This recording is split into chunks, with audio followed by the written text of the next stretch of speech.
Are you ready? Are you ready? It's time for Effingham Hearts football on your home for local sports, 97.9 XFM. Let's go to the sideline for the pregame show.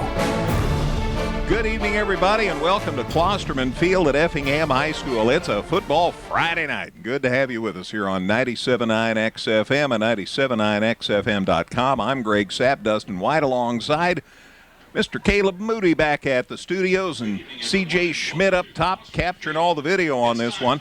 We're glad to have you with us. It's homecoming at Effingham High School. We'll talk much about that over the course of the evening, so stay with us, and we'll crown the king and queen at halftime. It's going to be a big night. Hearts looking for their third win in a row, and it ought to be a lot of fun.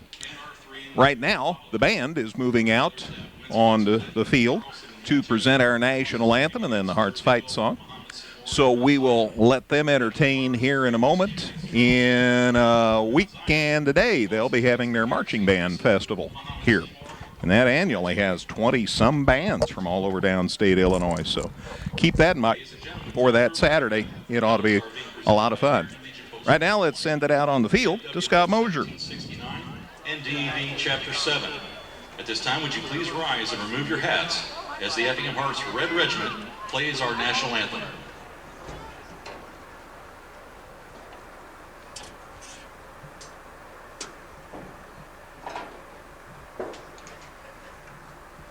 Need to get the band major up on the stand. Now we're ready to go.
Our national anthem, presented by the Effingham Marching Hearts Red Regiment.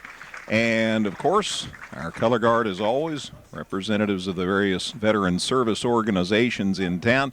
American Legion Post number 120, VFW Post number 1769, DAV Chapter 7. They all have a part to play, and it always makes for a very majestic way to start a football game. Dustin, I don't know about you, but I'm glad to be home. Yeah, nice to be here. Big situation for the Hearts.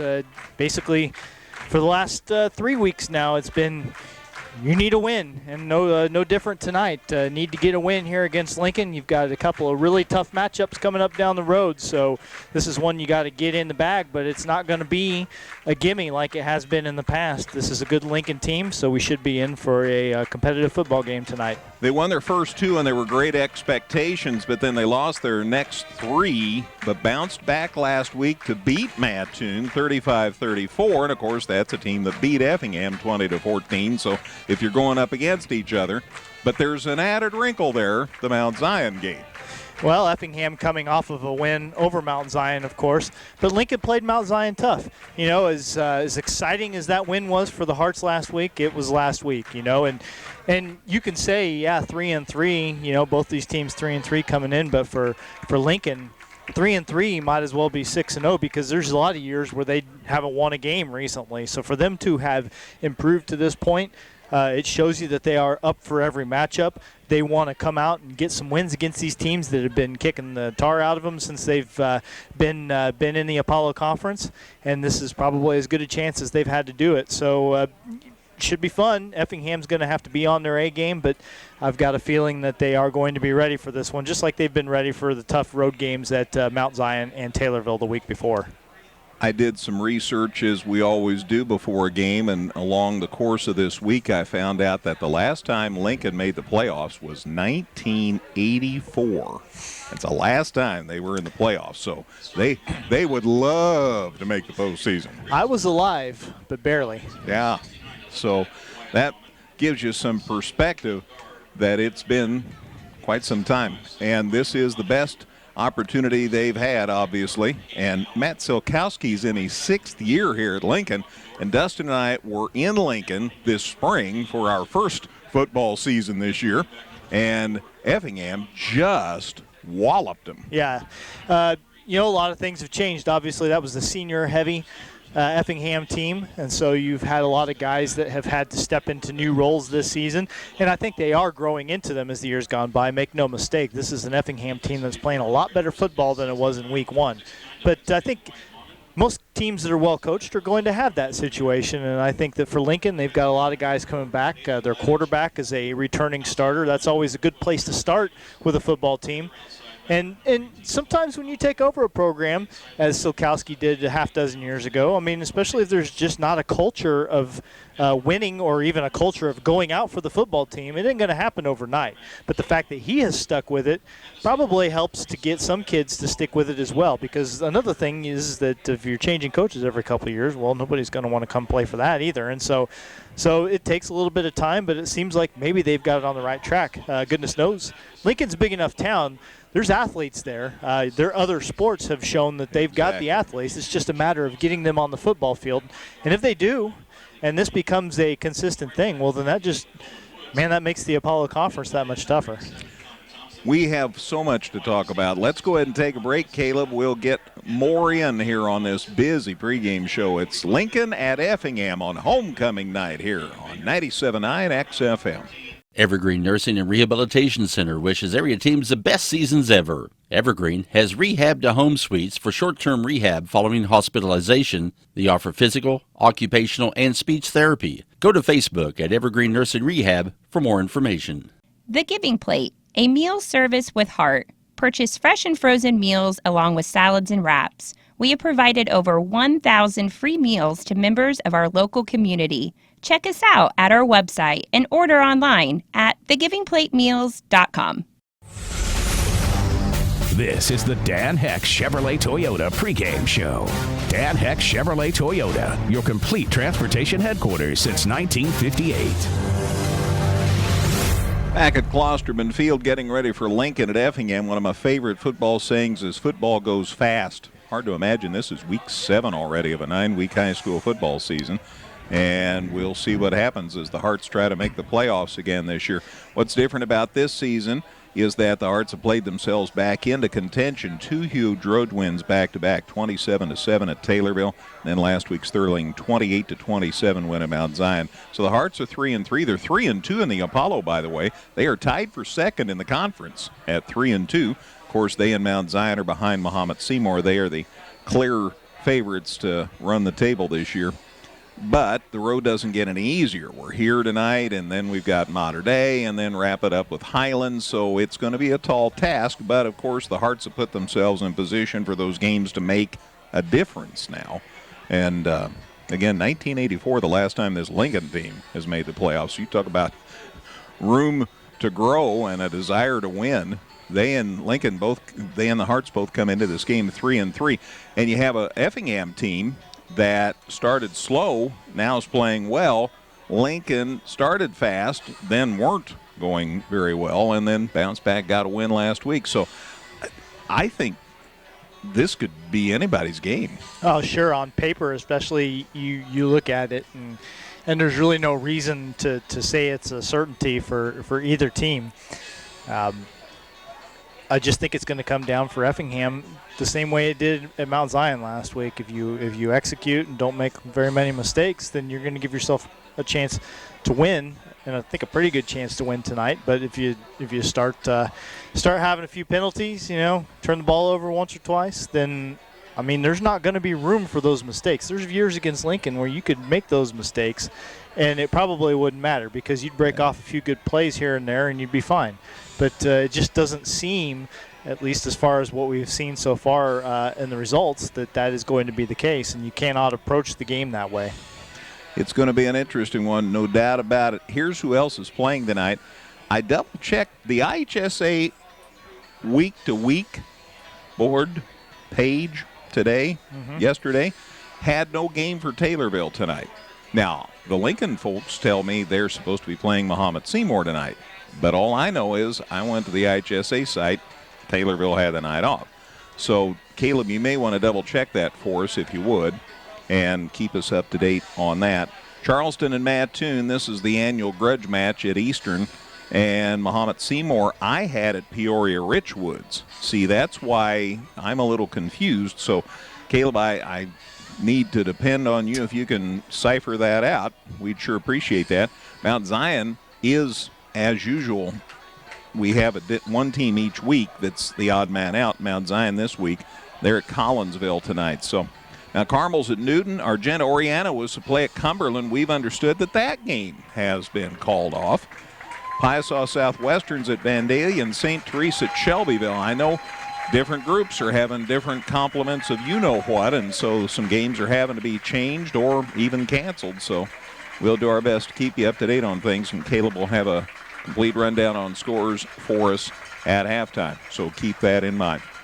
Elsewhere, baseball, the championship of the National Trail Conference Baseball Tournament being played at Lions Field down at Kinmundy.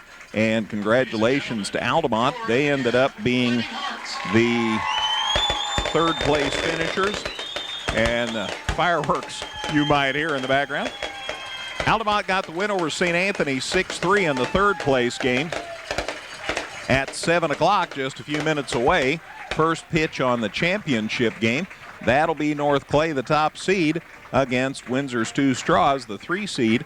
And we're going to have that game for you as well on KJ Country at 102.3 and KJCountry.com. I can tell you that the Mahomet Seymour Athletics Twitter account was promoting a game against Peoria Richwoods today. So that seems to be the case there. So I would think. I mean, they put that out there today. So I'm pretty sure that Matt knows who his team is playing. I'm guessing that's his handiwork on their Twitter account. So yeah. I don't know what the deal with Taylorville is. I'll keep looking to see if I can find anything about that. But that does seem like Max Preps shows Taylorville and Mahomet Seymour playing each other tonight. But that's not what Mahomet Seymour's, again, their social media I think they know presence who says. they're playing. I think so, too. Thank you. I appreciate that because that's what IHSA site says as well. Plus, it says at Peoria Richwoods. Well, they probably know whether they have to get on the bus to go to Peoria or Taylorville or not. So, yeah, I would say that's pretty clear-cut evidence. So there you are. That's the situation, and we'll do our best to keep you up to date. So baseball, football, it's homecoming. Again, we'll crown the homecoming king and queen at halftime. Had a tremendous parade Wednesday night. Had a blast out here Wednesday night at the Powder Puff game. And John Perry and Andrew Donaldson and I got the broadcast here before the crowd. And there was a good crowd out here for that. So lots of fun. And then the dance is tomorrow night, and it's going to be an open-air dance. They already have the tents up out here beyond the high school.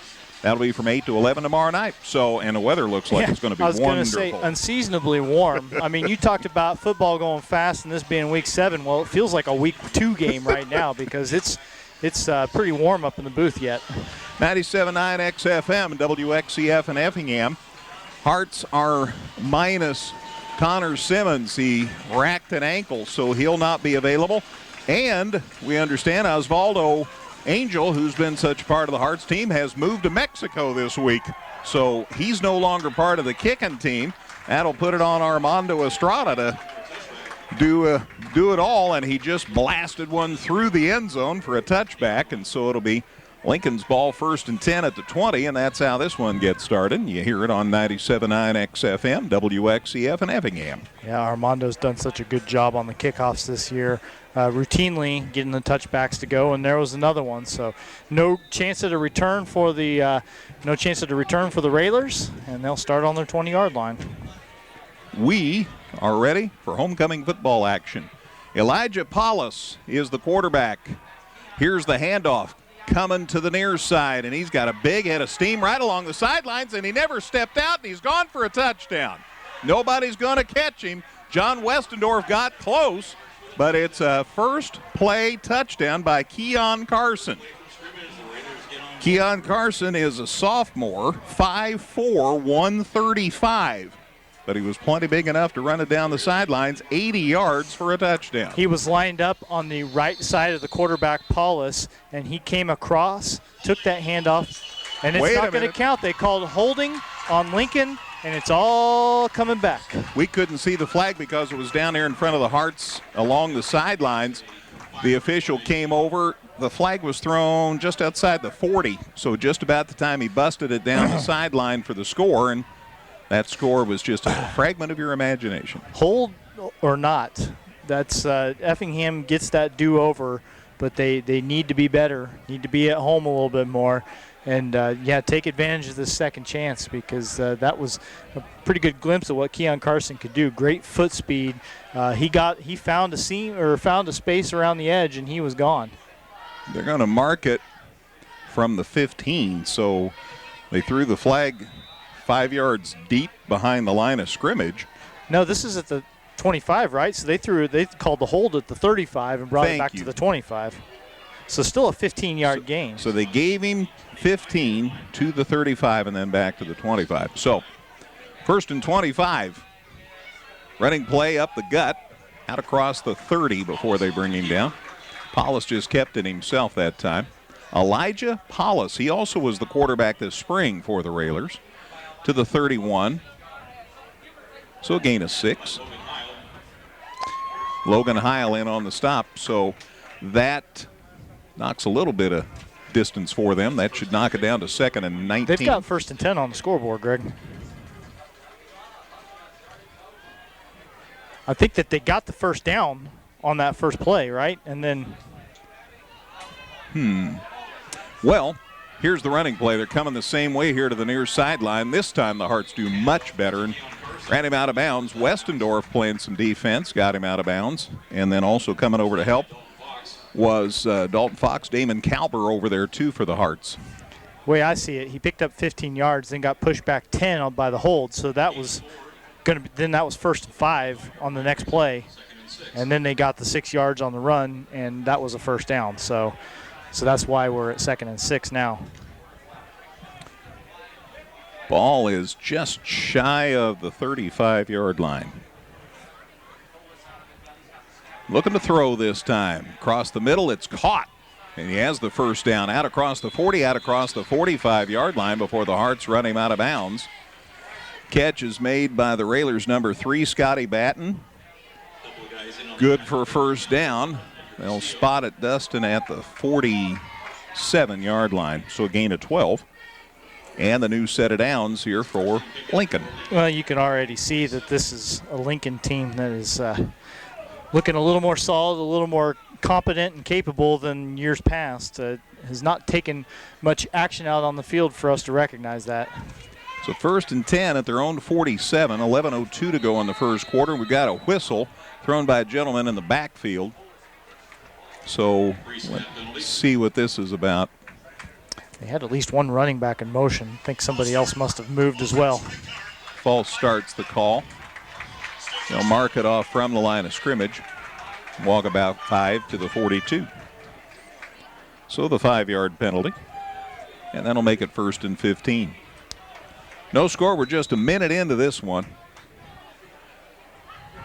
Glad to have you with us again. If you're looking for baseball, it's on KJ Country at 102.3.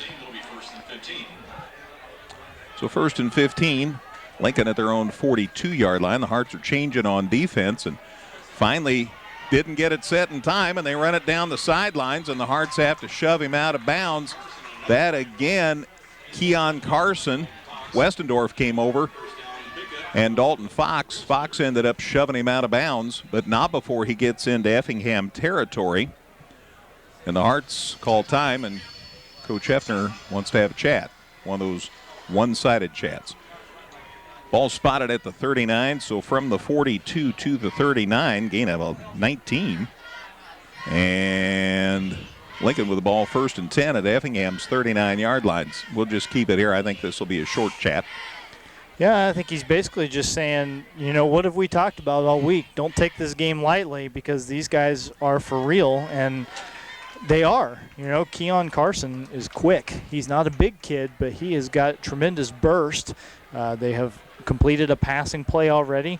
It's just evident already that if you're not going to be at home and execute defensively, they're going to make you pay, and so it's time to get it together as they've moved into Effingham territory.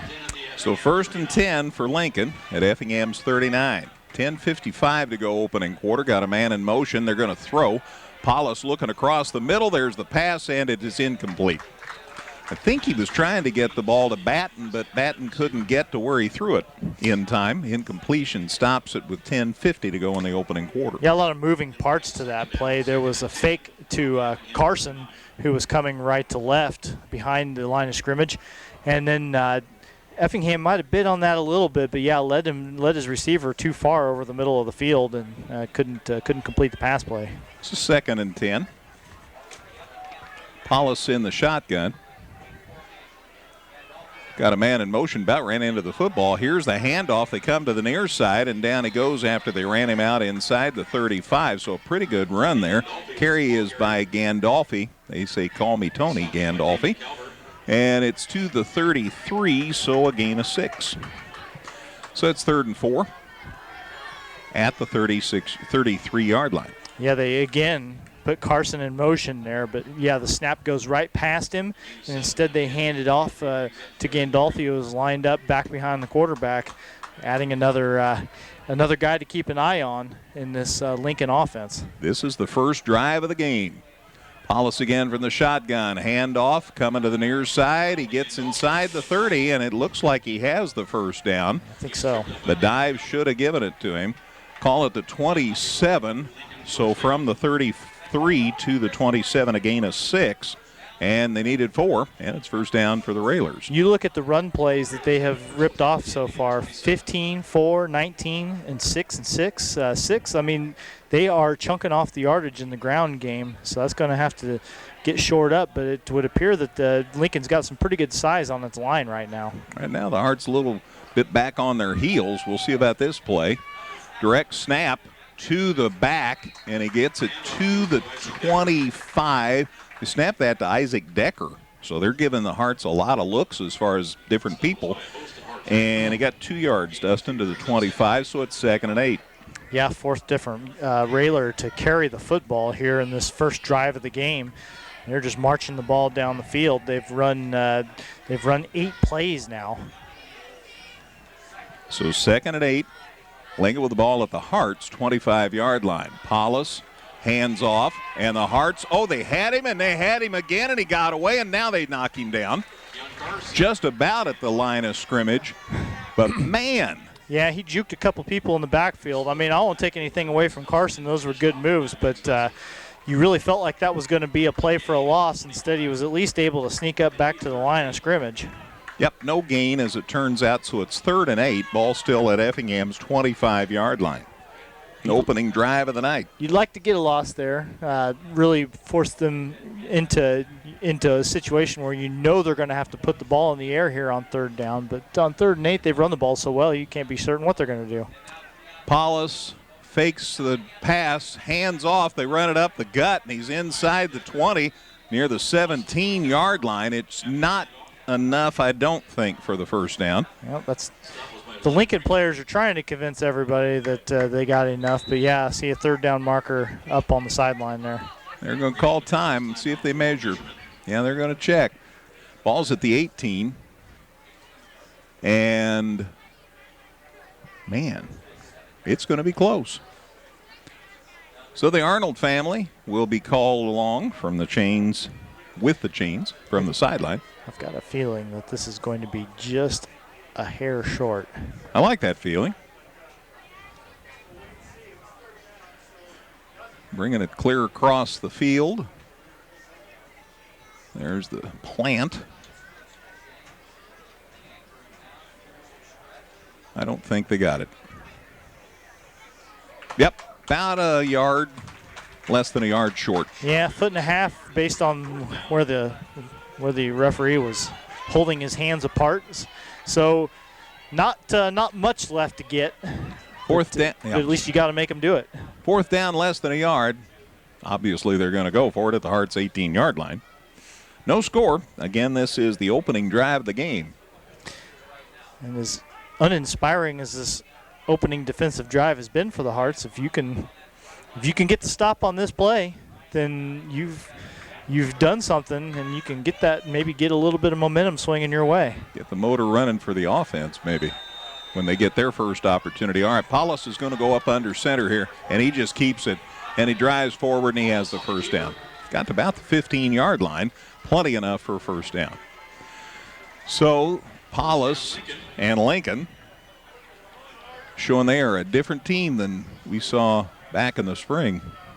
It's going to be short of the 15, Dustin. 18 to the 16, let's call it, okay? Gain of 2, but enough for a first down. So enough that they could get another first down without scoring as well.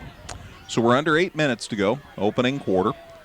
Next week, the Hearts and Breeze Mater Dei, and then next week after that, the Hearts and Highland, and then hopefully bonus football. See what happens here with a man in motion. There's the pitch to the far side of the field. Look at the blocking. Holy cow, nice run. Great open field tackle over there.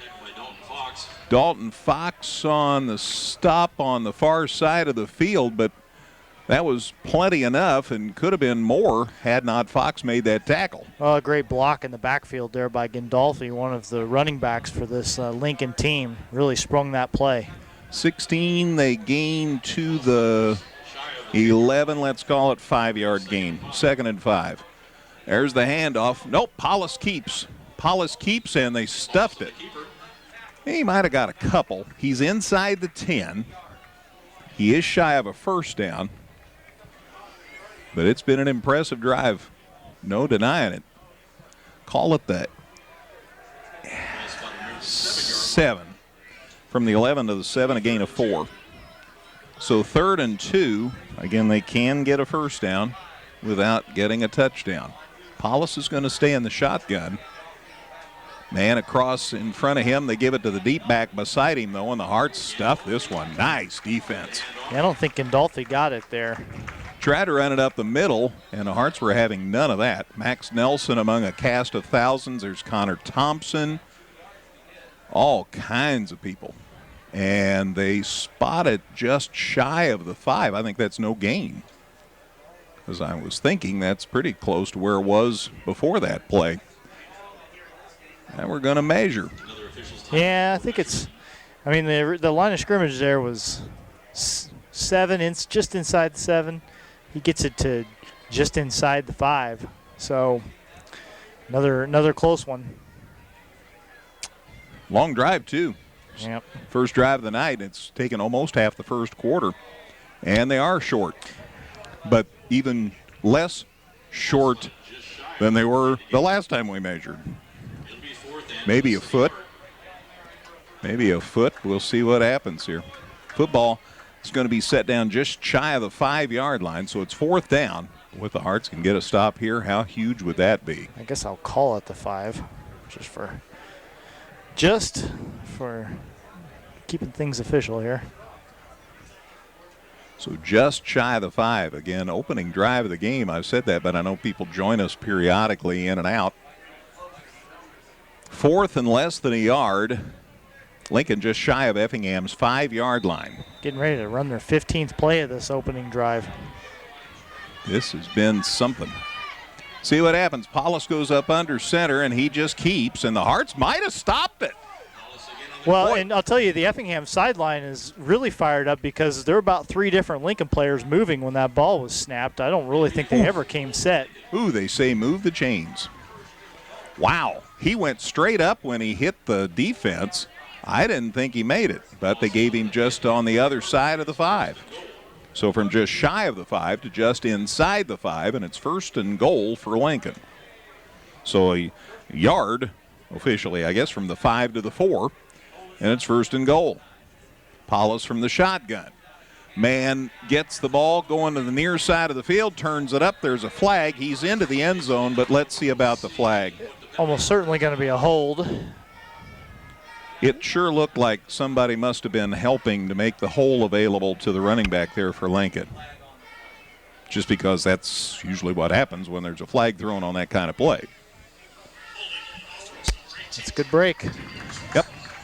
Holding, and they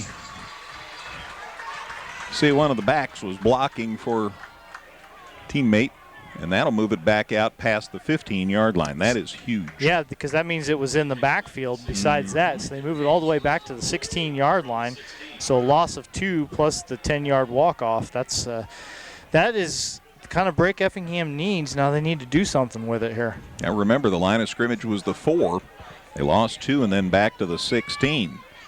Let's see what happens. Paulus from the shotgun. They hand it off, and boy, that's it. See ya. Connor Thompson hit the man a lick. Gandolfi. Connor Thompson came to call.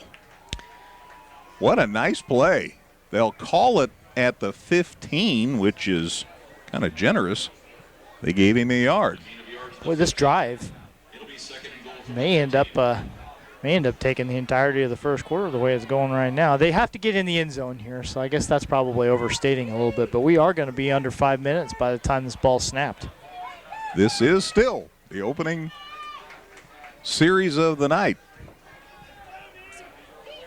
At the 15, 2nd and 15. Paulus dropped it, fumble, and Lincoln fell on it, but they lost more yardage on that play. Yeah. It's back outside the 20. And, they're trying to do some pretty flashy stuff as far as having guys in motion, pitches, and all that good stuff. And that's all well and good as long as you execute it. But if you get some butterfingers there, you end up losing more yardage in a key spot here. That's back just football length behind the 20-yard line now. Pretty sure it was Keon Carson. Yep.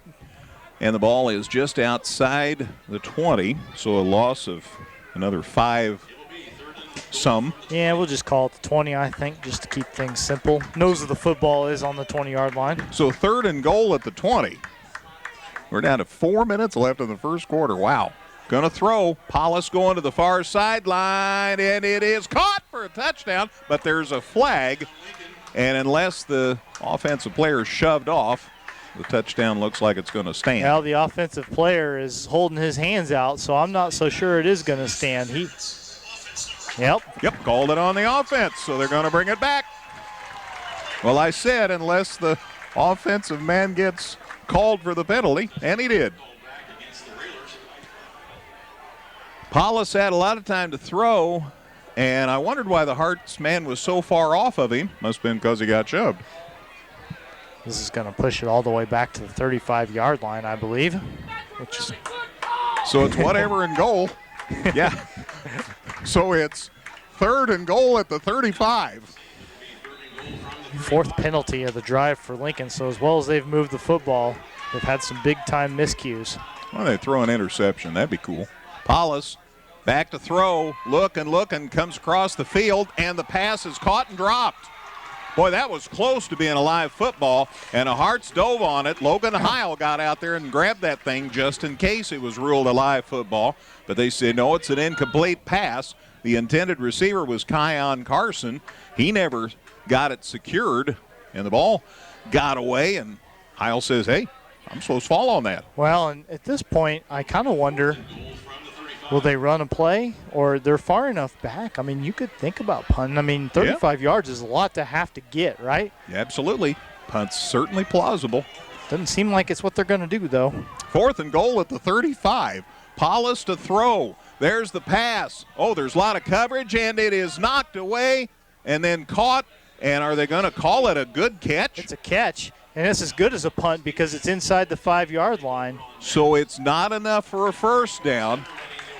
And now it's Effingham, the man in coverage there, saying he didn't catch that, but it's gonna be what they're setting it down at the 2-yard line, so a 33-yard completion, again, as good as a punt.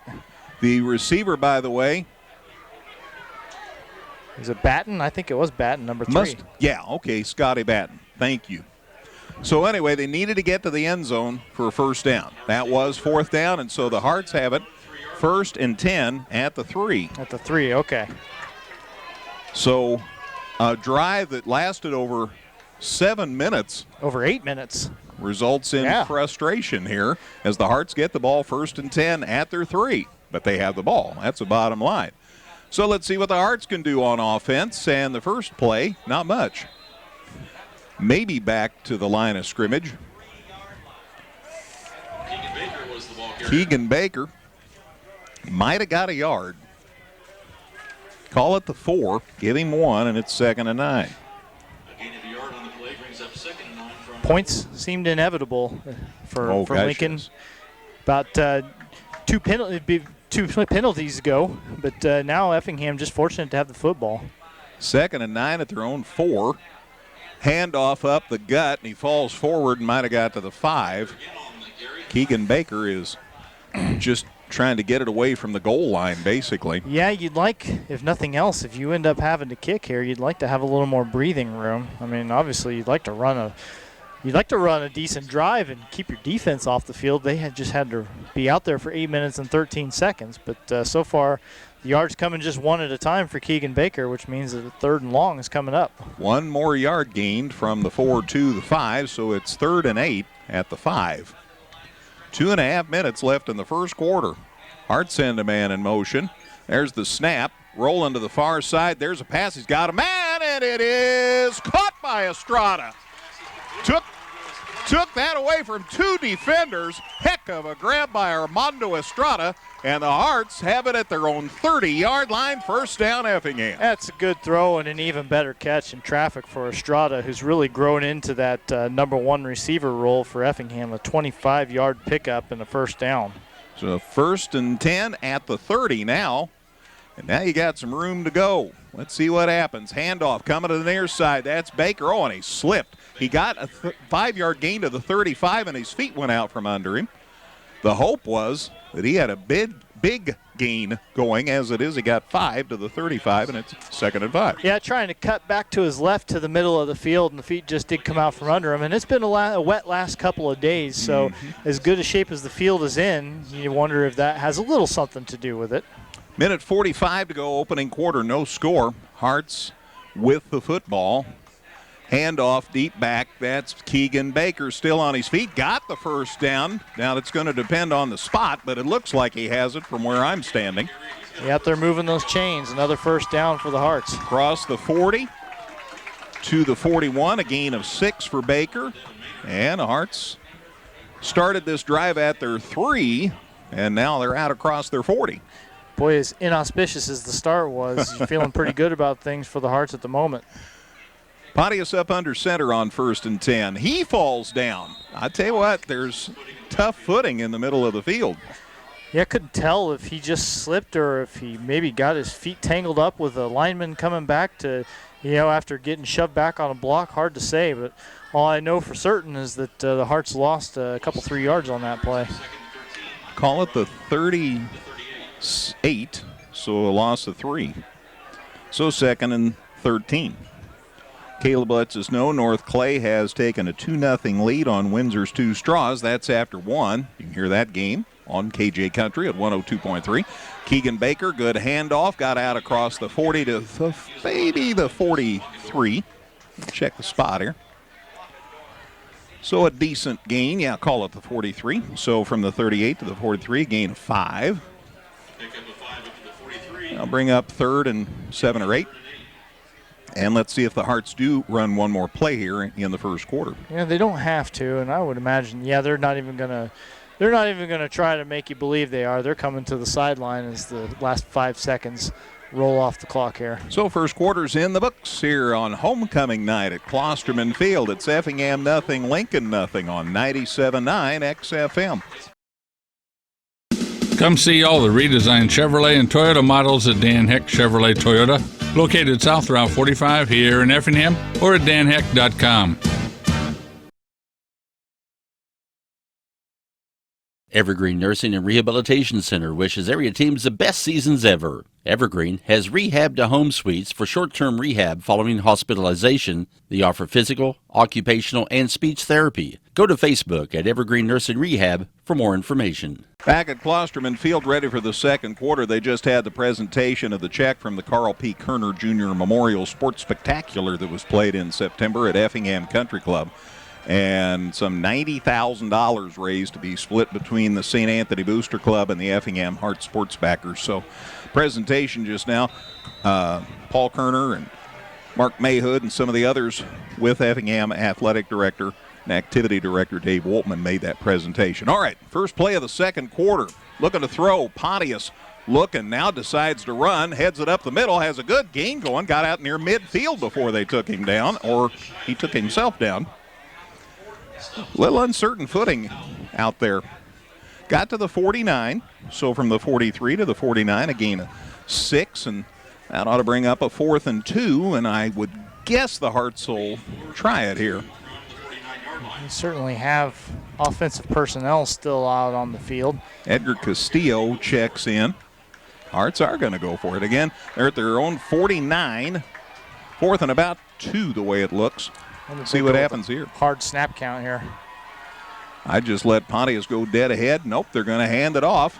Westendorf, big hole, first down inside the 45-yard line. Nice job, John Westendorf. Hello. From Effingham's 49 to Lincoln's 43, a gain of 8.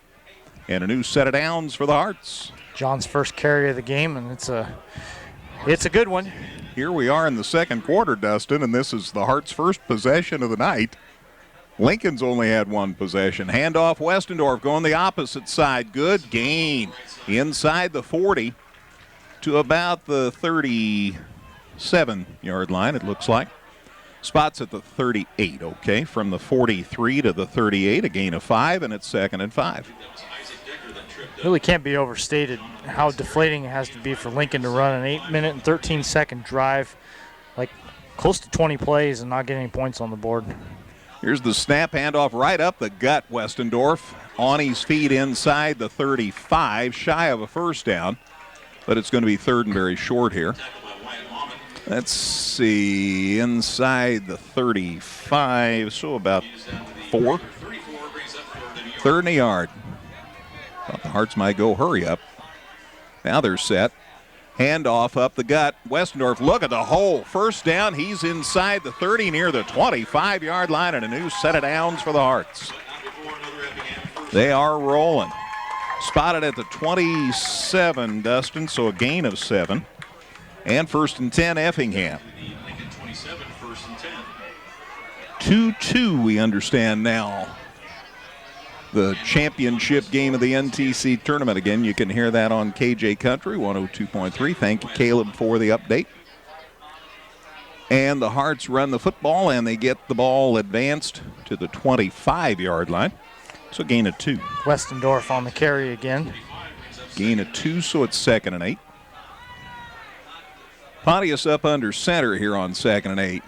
Looking to throw, coming to the near side. Got a man, big catch by Weymouth. Evan Weymouth on his way. Touchdown, Effingham. We've seen that play work really well for Effingham throughout the season. Just a little roll to the left for Pontius. He hits Weymouth, and really good blocking over there, by the way, for Caden Walls. Good blocking downfield from another Effingham receiver to tie up the one man who could have possibly stopped Weymouth from getting in the end zone. A 25-yard touchdown, and Effingham has certainly changed the tenor of this game in a hurry. Armando Estrada to try the extra point here. There's the snap, the placement, the kicks up. Looks good to me. End up on the railroad tracks. Boy, did he smoke that. Extra point's good. Hearts lead at 7-0. The score comes with 9:16 to go in the second quarter. Back with a kickoff in a minute on 97.9 XFM. The Giving Plate, a meal service with heart. Purchase fresh and frozen meals along with salads and wraps. We have provided over 1,000 free meals to members of our local community. Check us out at our website and order online at thegivingplatemeals.com. Whether you're in the market to purchase a new or pre-owned vehicle, Northside Ford on North Keller Drive in Effingham will find a vehicle that works for you. Check out Northside Ford's selection of cars, trucks, and SUVs today. Here's the kickoff, and it ends up going short into the end zone. Sorry, I had the glare in front of me, and it ended up going into the end zone, so it's a touchback. It'll bring it out to the 20. Armando Estrada, what a leg. I saw him at his workplace Sunday and got to visit with him a little. He's a good young man. Just a junior, too, by the way. You betcha. 14 plays, 97 yards, took 6:31 off the clock, highlighted by John Westendorf's 25-yard run. The kick again was good, and the Hearts lead at 7-0 with 9:16 to go in the second quarter. Each team's had one possession. Here's Lincoln's second possession of the game with 9 minutes left in the second quarter. And a gain to the 22, so gain of 2, and it's 2nd and 8. And I apologize, I didn't get you a running back, Dustin. That was Gandolfi who carried it. I'll pay better attention here. 2nd and 8 at their 22. Looking to throw. Here come the Hearts. There's the pass. He goes down to one knee. See if they call it a catch. They do call it a catch. And a good job by the receiver helping out his quarterback. Batten catches it again. He's got all 3 receptions for this Lincoln offense. So from the 22, the pass is to the 27, so a gain of 5 on that pass play. So it's 3rd and maybe 4. Paulus from the shotgun here, and too many people in motion. That's on Lincoln. Yeah, Lincoln's going to get another penalty, and if there's been a bugaboo for them, it has obviously been the penalty flag. That's their 5th penalty, 45 yards. Of course, they absolutely shot themselves in the foot on their opening drive despite knocking on the door of the goal line, and now they are back at it again, moving backwards here. So it's back to the 22. Loss of 5 on the procedure penalty. 3rd and 9. This big play for them because they're deep in their own territory. At the 22. Paula stays in the shotgun. There's the snap. He's looking to throw. Here come the Hearts. There's the pass. They've got somebody, but it is incomplete. Heck of an effort out here near midfield, diving for that pass, but it came up empty. Heck of an effort by Batten, but he just couldn't get there. Yep, tried to lead him a little bit too far. And Batten laid out for it, couldn't do it. So now the punt team for Lincoln's going to come out for the first time. We'll see what they've got. Number 22, Jaden Ledley, is their junior punter. He is going to have to be standing at about the 5-yard line when he kicks it. Boy, the Hearts could get great field position here. A lot of time. There's the snap. High snap. Boy, he's got to get himself planted, and it's a short punt. Hits at the 33 of Effingham, crawls across the 35 to the 36. Hearts are going to have great field position to start this drive. I mean, it's a really bad kick, but not his fault. The snap was a floater and moved him to his left a couple steps besides. He did very well just to get rid of it, but yeah, Effingham's going to have nothing but a 36-yard field to deal with here on its second possession. Drive starts with 7:39 remaining in the second quarter. Hearts lead 7-0 after a 97-yard scoring drive. Again, just Effingham's second possession of the game.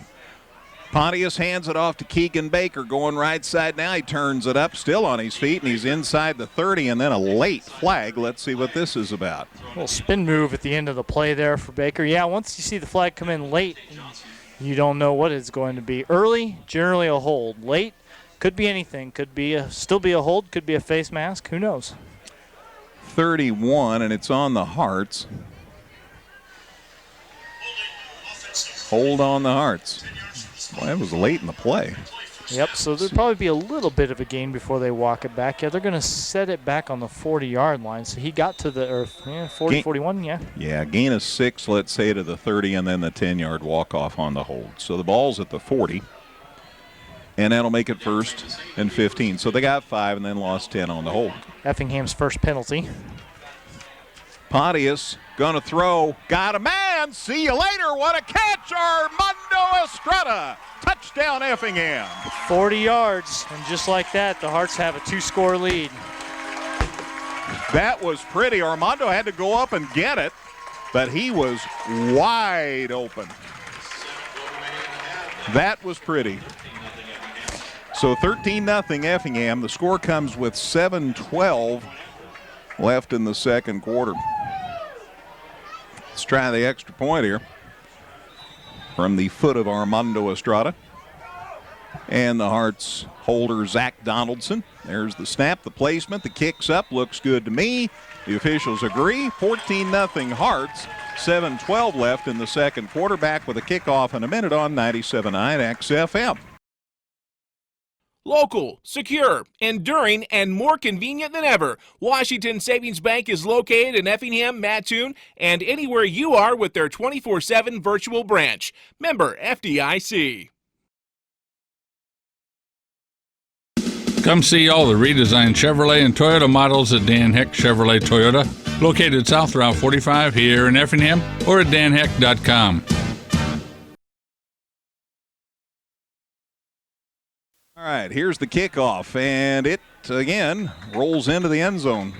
Boy, we just about expect that from Armando Estrada every time. I think the Lincoln return team does. That time their deep man didn't even bother going over to try for it. So 3 kickoffs, 3 touchbacks for Armando. My apologies on that first touchdown. I said it was John Westendorf carrying the football. It was Evan Weymouth. I talked about it, didn't I? The great catch, 25-yard touchdown pass. That was the first one. The 97-yard scoring drive ended on that. That one, a 40-yard pass play, and a great catch by Estrada. And then he kicked the extra point. 2 plays, 36 yards, 27 seconds. So we had a 27-second drive, and we had a 6-minute, 31-second drive. Lincoln gets the ball at the 20, and Keon Carson carries the ball to the 24. Gain of 4 at 2nd and 6. Play that has worked pretty well for them, really, sweeping Carson over one side of the line or the other and up the sideline. He didn't get much there, but was able to turn the corner and pick up 4. Next week, it's the Hearts and Breeze Mater Dei. My mercy, we've had some battles with the Knights through the years. Paulus trying the shotgun here. There's the handoff, and the Hearts hammer the guy. He's still on his feet. Heck of a run there by Justin Wackendorf. Man, a lot of contact. He gains across the 25 to the 27. It's a gain of 3, let's say, to the 27, and it's 3rd and 3. Another new ball carrier. That is the 5th person to run the football for Lincoln. And physical running for Wackendorf. Not a huge gain, but certainly a bruising run. 27-yard line. 6.5 to go before halftime.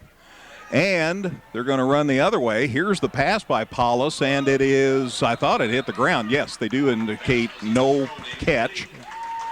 Nice job of selling it by the receiver, but I thought I saw it hit the turf. Yeah, that was Carson out of the backfield who went and caught that pass on the short hop. He was wide open. Really, he got lost amongst the Effingham secondary, but the throw just couldn't get to him. So an incomplete pass, and that's going to bring up a 4th down. So you're saying maybe they'll look at going back to that a little later in the game? I'm sure they're going to keep it in the back of their mind. All right. The football, a couple of yards shy of the 30. They're going to run a play. They're going to go for it. Ooh. Deep in their own territory, going to throw Paulus out here, and they made the catch, and they got the first down. Well, that's showing confidence in your kids. Trey Schilling makes a catch out here on the near side. Good for the first down. Yeah, they just stepped right up and ran it. There wasn't any hesitation, and worked out well, moved those chains. Gains to the 39. So that's a gain of 12. Mm-hmm. And a new set of downs for Lincoln. 6:17 to go before halftime. He went out of bounds, so that stopped the clock. 6:17. There's the snap. Paulus handoff, and boy, the Hearts, whoo, do they have him. There's the whistle. He's still on his feet, but they've blown the whistle many times, so the play's dead. That's Gandolfi again. Gandolfi is a big, big boy, 6 feet, 180 pounds, and not easy to bring down, but they had shoved him backwards far enough to get the whistle, a loss of a yard on the play. Mm-hmm. From the 44. 2nd and 11. 2nd and 11. Yeah, they're saying. Ball's at the 38. Yeah, it's at the 38. All right, let's see what happens here. Second and a bunch. Got a man in motion. There's the snap, and somebody else moved. Yep. The guy was going across, and then the man lined up beside the quarterback moved. Well, the right tackle flinched also, so there was a lot going on there. Cast of thousands. Procedure penalty, another 5-yard walk-off, so that'll move it back to the 33. And it's second and 16. Yikes. Second and 16 now. Hearts lead at 14-0. 5:37 remaining in the second quarter. Paulus in the shotgun here. Second and a bunch. Got a man in motion again, looking to throw across the middle. He fell down and almost lost the football, and the Hearts tag him out back near the 25-yard line. Charlie Ring got in there and made the stop. I'm not even sure, was Paulus going to step up and take off with the football, or was he trying to step up in the pocket and throw? I don't know exactly what the intentions were. All I know is where he ended up was, down on the turf at the 26-yard line, so another loss, a significant one. Back to the 26-yard line. Ball was at about the 33 after the penalty. Loss of 7 on that play, so it's 3rd and 23. Still in the shotgun. Paulus tries to throw, and it's caught across the middle. Yeah, there's another flag. He can't throw to that guy. He threw to one of his linemen, Wyatt Mammon, number 69 there, and the flag comes in immediately because that's not an eligible receiver. He was just throwing that one because he was going to get murdered if he didn't get rid of it. So they'll chat about this one, but it's going to come back against Lincoln.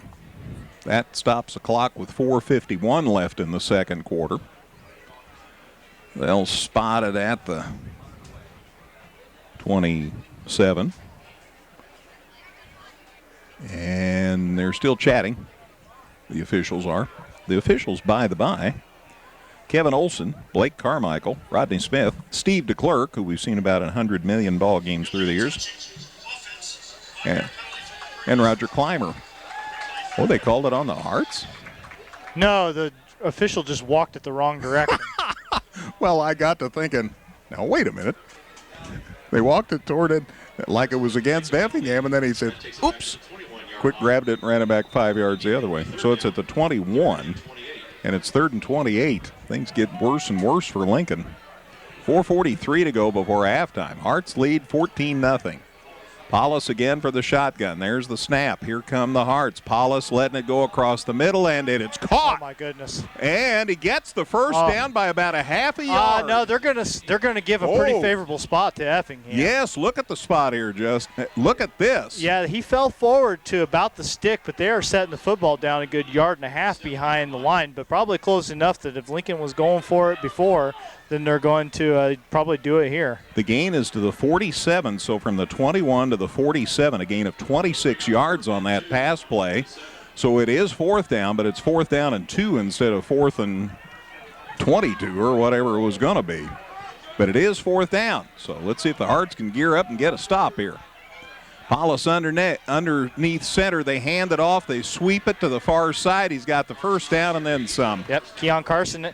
After catching that pass on the last play, they hand the ball to him this time, and he gets way more than the yard and a half he needed. Gets the first down, and that's a tough one for the Hearts to swallow because they were so close. Hearts want to chat. The gains to the Effingham 43, so from the 47 to the 43, that's a gain of 10. And timeout Hearts. 3:59 to go, second quarter, back in 30, Caleb. It's 14-0 Effingham on 97.9 XFM.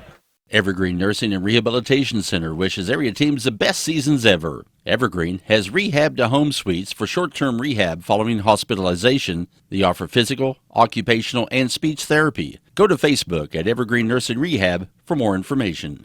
The Giving Plate, a meal service with heart. Purchase fresh and frozen meals along with salads and wraps. We have provided over 1,000 free meals to members of our local community. Check us out at our website and order online at thegivingplatemeals.com.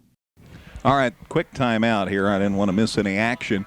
3:59 to go in the second quarter, and we just had a score on Taylorville and Mahomet. Now, two different places. One said Taylorville was playing Mahomet. Another place said they were playing Pontiac. So, again, it was Mahomet's Mahomet Seymour High School Athletics Twitter account that said that they were going to Peoria. They tweeted that out today. So I don't know if some sort of plans changed at the last minute or what, but we'll get it figured out eventually, perhaps. Yes, all right, here's the play. They're going to run it, the sweep again to the far side. This worked for a lot of yards. This time not quite so many. Again, the ball carrier was Keon Carson. Got an official standing right on the 40, so that would be a gain of 3. Would make it 2nd and 7. That's the Hearts 40. Under 4 minutes to go before halftime. He ran out of bounds, so the clock stopped with 3:53. This is Lincoln's third possession of the game. So this is the 5th possession between these two teams, and we're less than 4 minutes away from halftime. There have been some long drives. Paulus in the shotgun, 2nd and 7. There's the snap, fakes the handoff. Pass is complete out here in the flats, and he sidestepped one defender, but a nice job. Who's that? Weymouth came up and made the stop. No, it's not. It's the Hearts number 25. That's London Wrinkle coming up and making a nice stop. So the gain to the 35, bring up a 3rd and 2. So they got about 4 on that. So 3rd and 2 for Lincoln at Effingham's 35. 14-0 Hearts. Paulus in the shotgun. Hands off to his deep back. Oh, he got away from a couple of people. Dives forward near the 30, and that should be enough for a first down. The initial contact was behind the line of scrimmage and would have been enough to stop him and force a 4th down. But, Gandolfi, 2nd and 3rd effort there gets him the first down. Gain to the 31. Needed 2, got 4. So 1st and 10 at Effingham's 31. We're under 3 minutes to play before halftime. Remember, we'll find out who are the king and queen at halftime. Lots of people moving again. This time, Paulus just runs up the gut and got some. Maybe the 27. Yeah, faked the handoff to Carter coming right to left, and then just went up left of center a little bit, and was able to pick up a little bit of yardage there. 27, give him 4. 2nd and 6. Down to 2.5 minutes to go before the break. They give you a lot of looks. They've had 5 different kids run the football in the first half. They've passed the ball a little bit. 4 different guys have caught passes. This is a competent Lincoln team. They just haven't found the end zone yet. Paulus handoff up the gut, still on his feet. Down he goes. Gandolfi took it up the gut, and the takedown is credited to, if he'll turn around for me, Edgar Castillo. Number 31 made the tackle. The gain from the 27 to the 23, gain of 4. And that'll make it 3rd and 2-ish. Long 2. Down to 1:45 before halftime. Boy, you'd love to see the Hearts keep them off the scoreboard. Paulus from the shotgun. Ooh, tough snap, but he got it. And he gets hammered because he had to wait on the football. The football ends up at the 25. So he actually lost 2 yards. The snap was no good, but Paulus managed to catch it somehow, but that slowed him down, and that lets the Hearts get in there and cause a 2-yard loss back to the 25. I think Effingham's going to stop the clock. No, Lincoln called the timeout, actually. They want to chat. Minute 19. Caleb, let's take a 30-second break. 14-0 Effingham in front of Lincoln on 97.9 XFM. Whether you're in the market to purchase a new or pre-owned vehicle, Northside Ford on North Color Drive in Effingham will find a vehicle that works for you. Check out Northside Ford's selection of cars, trucks, and SUVs today. Local, secure, enduring, and more convenient than ever, Washington Savings Bank is located in Effingham, Mattoon, and anywhere you are with their 24/7 virtual branch. Member FDIC. All right, a quick timeout with 1:19 left in the first half. Effingham in front of Lincoln, 14-0. Hearts looking for their 3rd straight win, looking to get over 500 for the first time this year at 4-3, and they would finish the Apollo season 4-2, and that ain't hay. Let's see what happens here on 4th and 5. Hollis looking to throw, got a man. He caught it, and he's immediately tackled. I think that's enough for the first down. Boy, there's a late some flag. extracurricular stuff happening after the play. That pass was caught by Batten, and I think he got past the sticks and caught the ball, but then he and the man that tackled him were tangled up. A little bit of extra as he was getting up, and I'm going to guess this is going against Lincoln, but don't hold me to that. I'm not quite sure how you could fault the Effingham kid. I'm not being Pollyanna-ish. I was watching the play. I don't know, but the receiver who caught the ball walked off the field immediately. He was certainly fired up. All the crew is talking it over. Here's the call. It's a first down offense. After the play, personal foul. Offense. All right, so it's a first down on the play, Dustin. Yeah. And then a personal foul on Lincoln after the play ended. So that'll be a 15-yard walk-off. That will bring the football back out across the 30 to the 33-yard line. So he gained to the 18. 7-yard gain. And then the 15-yard walk-off. So it's first down for Lincoln. But they are back out at Effingham's 33-yard line. Down to a minute 15 to go before halftime. Got a man in motion, Lincoln does, but Paulus is rolling to the near side, throws across the middle, got a man there, and he caught it, and it's really close to the goal line, and he's in. In for the touchdown. So after the penalty pushed him back outside the 30, they went to the air, and the pass is complete for a touchdown. That makes it 14-6. Jaden Ledley, now the fifth receiver that has caught a pass for these Railers, and that was a 33-yard touchdown catch to get them on the board. And they ran a play, and it is a completion. Yeah. And that's good to the Railers, just Jaden Ledley. So he did such a good job catching the touchdown that he caught the 2-point conversion. And just like that, it's a 6-point game. Lincoln's back within 14-8. See what the Hearts do with a minute before halftime. Back in 30 seconds here on 97.9 XFM. Come see all the redesigned Chevrolet and Toyota models at Dan Heck Chevrolet Toyota, located south Route 45 here in Effingham, or at danheck.com.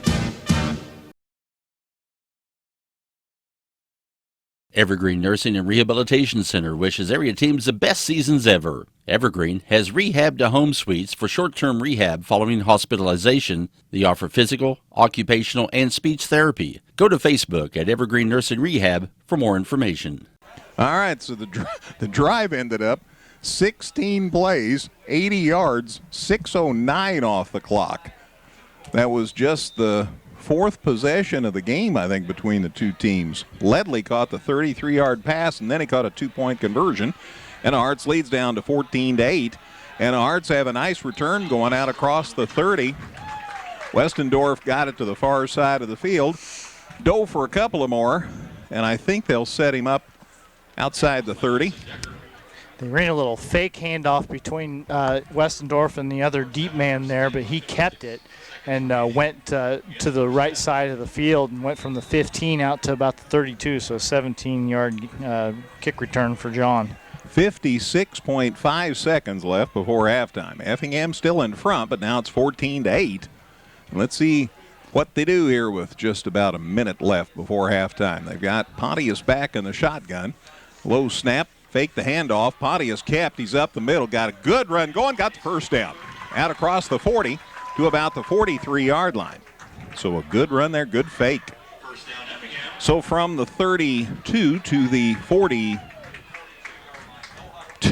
gain of 10, needed 10, got 10. First down, 48 seconds left before halftime. Fake the handoff, going to throw. Got a man, there's Estrada, caught it! Still on his feet, inside the 10. Holy cow! What a grab. Went up over two defenders. That's all. Makes the grab. That's all Estrada. I mean, Pontius got it to the spot. As you see Effingham get a timeout.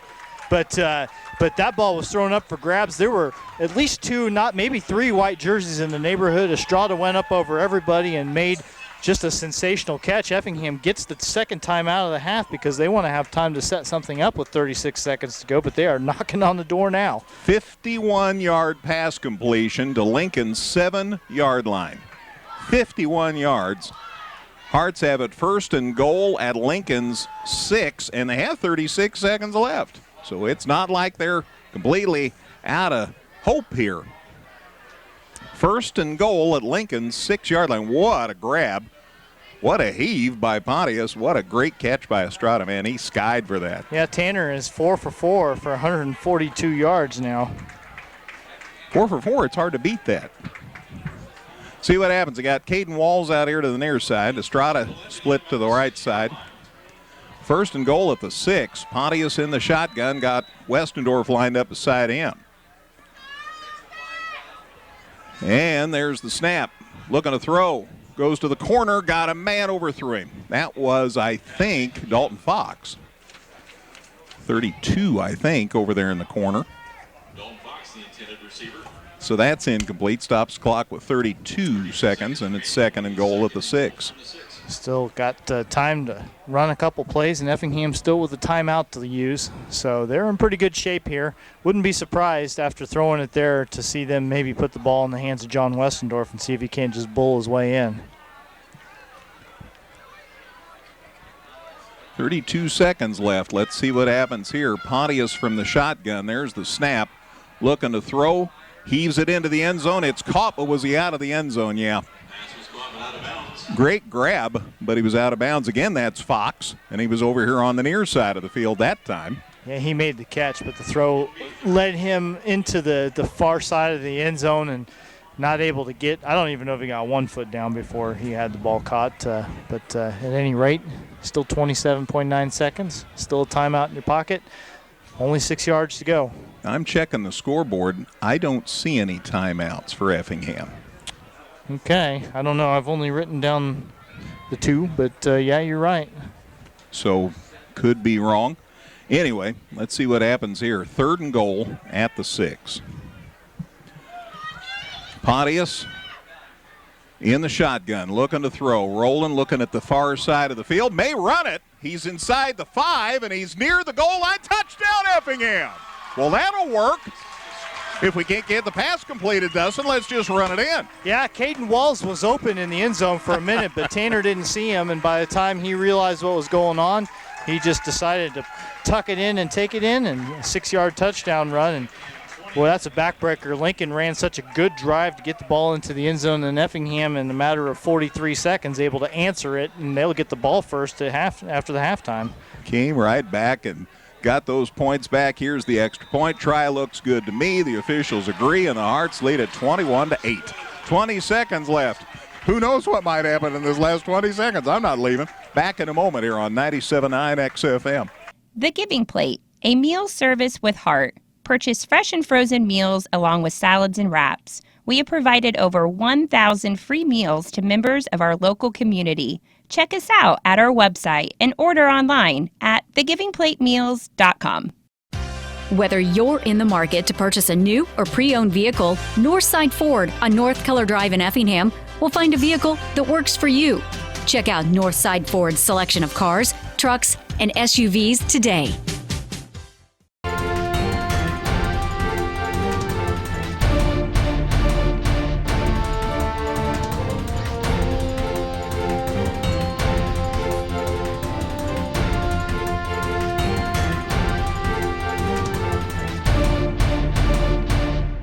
Kickoff back around the 10. Decker returned it out to the 28-9. Call it the 29. That's where Lincoln will start this drive at the 29. 14 seconds left. Scoreboard says they have 2 timeouts remaining, so if they could really get a couple of plays executed in a hurry, we'll see. Paulus from the shotgun looking to throw. Got time. Here come the Hearts. Down he goes. That'll end the half. Took him down to the 21. He's hurt. Oh, that's not the quarterback. One of their linemen shaking up on the play. Charlie Ring got in there. I guess the other Charlie Ring along with help from Logan Heil, and they ended the half right there. Paulus on his feet, but holy moly. Well, that's how you end a half. So officially, they're going to not tell us where it is. That ends the half. At halftime here on homecoming at Effingham High School. It's Effingham 21, Lincoln 8 on 97.9 XFM. Local, secure, enduring, and more convenient than ever, Washington Savings Bank is located in Effingham, Mattoon, and anywhere you are with their 24/7 virtual branch. Member FDIC. Come see all the redesigned Chevrolet and Toyota models at Dan Heck Chevrolet Toyota, located south Route 45 here in Effingham or at danheck.com.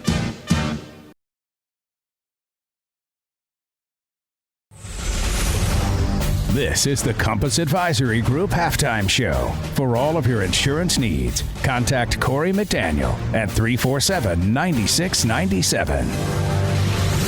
All right, halftime on homecoming night here at Klosterman Field, and so far it's been a happy homecoming. Hearts lead Lincoln 21-8. Here's a look at the scoring in that first half. It was interesting. For instance, nobody scored until the second quarter, and that's because of a mammoth drive that Lincoln staged to start the game and then didn't score. So the Hearts got the ball back, and they scored with 9:16 left in the second quarter. Hearts got the ball at their own 3 after they finally got the stop on Lincoln. 97 yards and 14 plays later, they scored on a 25-yard pass play to Evan Weymouth from Mr. Pontius, and Tanner hit him right between the 4 and the 5, and Weymouth took care of the rest. And Armando Estrada hit the extra point, and the Hearts had a 7-0 lead. Again, 14 plays, 97 yards, took 6:31 off the clock, and that's after Lincoln staged an 8 or 9 minute drive the first time they had the ball. Effingham came right back a couple of minutes later and scored. They got the ball at their own, well, actually at Lincoln's 40, and 36 to be precise. We had a penalty in there. 2-play, 36-yard drive, but on a 40-yard pass play, the Hearts scored on the pass from Tanner Pontius to Armando Estrada. Estrada's kick was good, and the Hearts led it 14-0, and that's with 7:12 to play in the second quarter. Lincoln did score. That score came with 1:03 to go before the half. They staged a 16-play, 80-yard drive. This is a team that can churn up a lot of yardage. 16 plays, 80 yards on that drive, took 6:09 off the clock, and that was highlighted by the pass play. Ledley made the catch from 33 yards out, and then he caught the pass for 2-point conversion, and Lincoln was back within 14-8, and again with 1:03 to go before halftime. And you thought, well, man, that's going to be a deflating thing going into the locker room. Well, au contraire, because the Hearts got the ball and staged a 5-play, 68-yard drive that took 43 seconds and highlighted with the run by Mr. Pontius. They tried 2 pass plays, weren't successful, and Pontius saw an opening on the far side of the field and ran to the goal line and fell into the end zone, and the Hearts had the touchdown. So 5 plays, 68 yards, took 43 seconds off the clock on that one. And again, Estrada's kick was good. So with 20 seconds left, the Hearts regained most of their lead. They were up 21-8. And that's where things ended because Lincoln tried to play, and the Hearts defense was having none of that. Sacked him, and that ended the half. So 21-8 Effingham here at halftime. Caleb's working on scores. Dustin has some interesting stats. We have a lot more to talk about. It's all on the way in a minute on 97.9 XFM.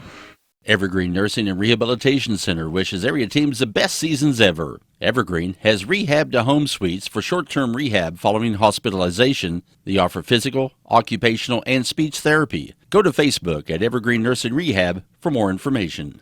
The Giving Plate, a meal service with heart. Purchase fresh and frozen meals along with salads and wraps. We have provided over 1,000 free meals to members of our local community. Check us out at our website and order online at thegivingplatemeals.com. Back at Klosterman Field, the Effingham Marching Hearts Red Regiment performing their halftime show. A reminder that a week from tomorrow will be the day for the Effingham Marching Hearts Invitational.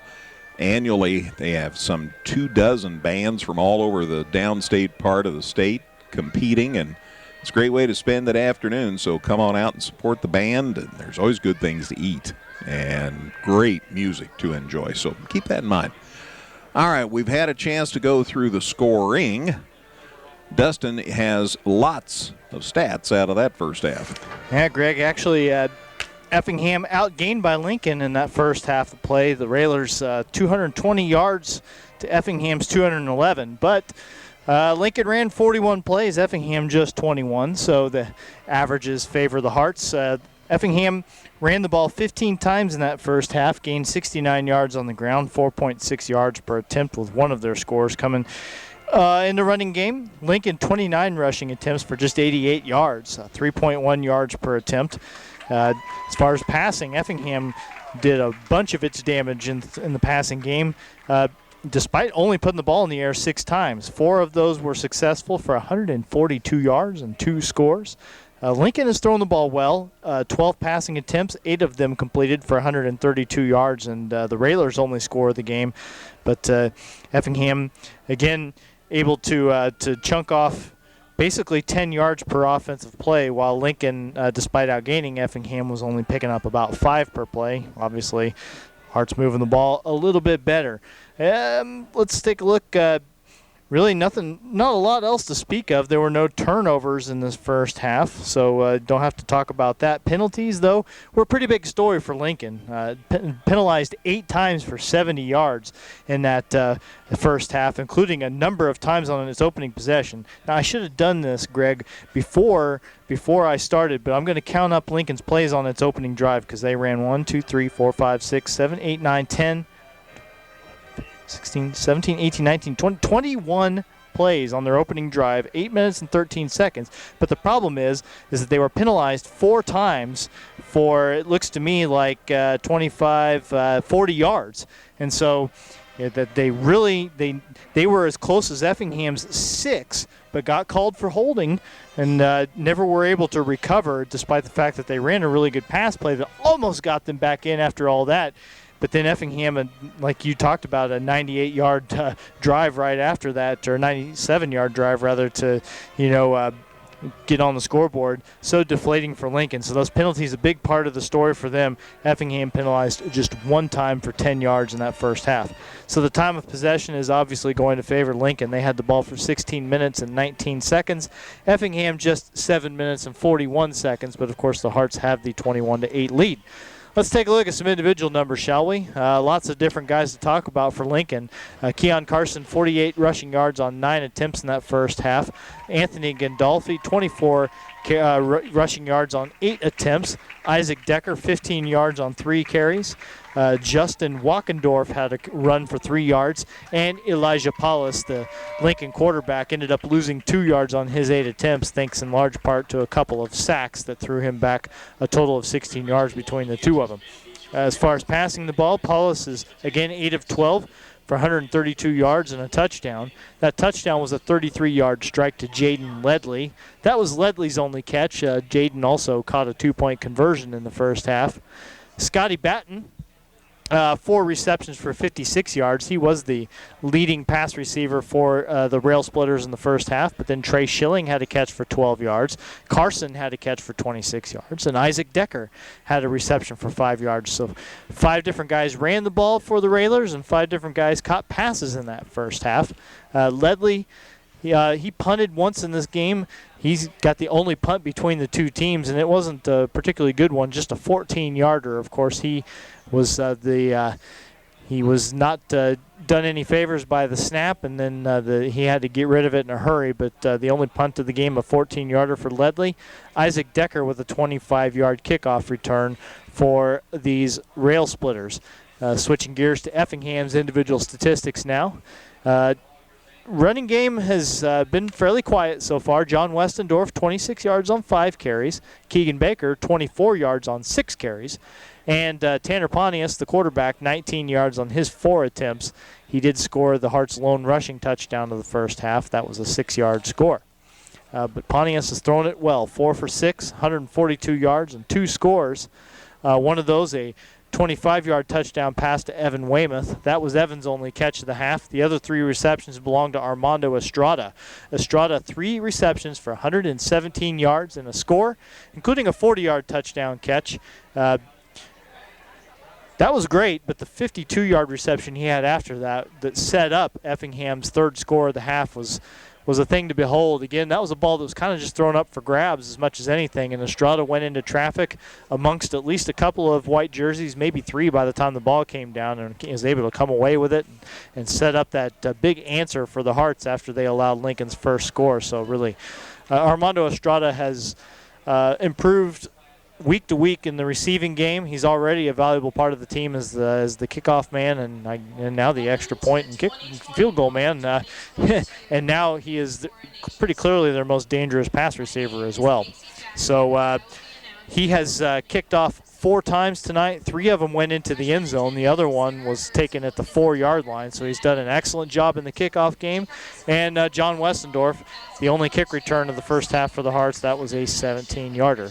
But as I like to say, the only numbers that matter are 21 and 8, and the big one belongs to Effingham, where at halftime here, the Hearts lead by 13. Thank you, Dustin. Let's send it down to the field and enjoy halftime and see who's going to be the king and queen.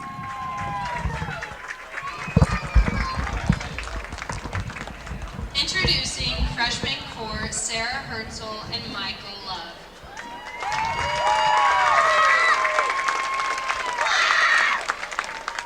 Freshman attendant Isabella Vergara is the daughter of Fermi and Mandy Vergara. She participates in basketball outside of school and works at Puerto Vallarta. Freshman attendant Peter Rosen is the son of Margaret and Hugh Rosen. He participates in student council, pep club, football, baseball, track, and band. Introducing freshman core Peter Rosen and Isabella Vergara. Sophomore attendant Lindy Calvert is the daughter of Jody and Sherry Calvert. She participates in competitive dance, palms, tennis, and pep club. Sophomore attendant Andrew Lotz is the son of Jamie and Emily Lotz. He participates in football, basketball, and track. Introducing sophomore core Lindy Calvert and Andrew Lotz.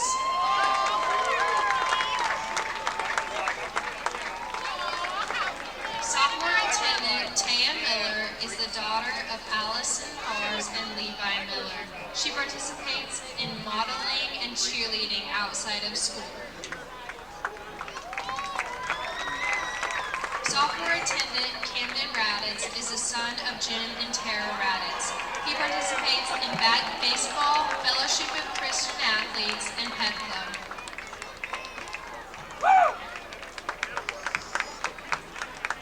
Introducing sophomore core Taya Miller and Camden Raditz. Junior attendant Gracie Quinlan is the daughter of Miranda and Brock Quinlan. She participates in tennis, exclusively dance, competitive dance team, palms, trap team, and student council. Junior attendant Connor Thompson is the son of Stephanie and Chad Thompson. He participates in football, trap and skeet shooting, and FFA. Introducing junior core Gracie Quinlan and Connor Thompson.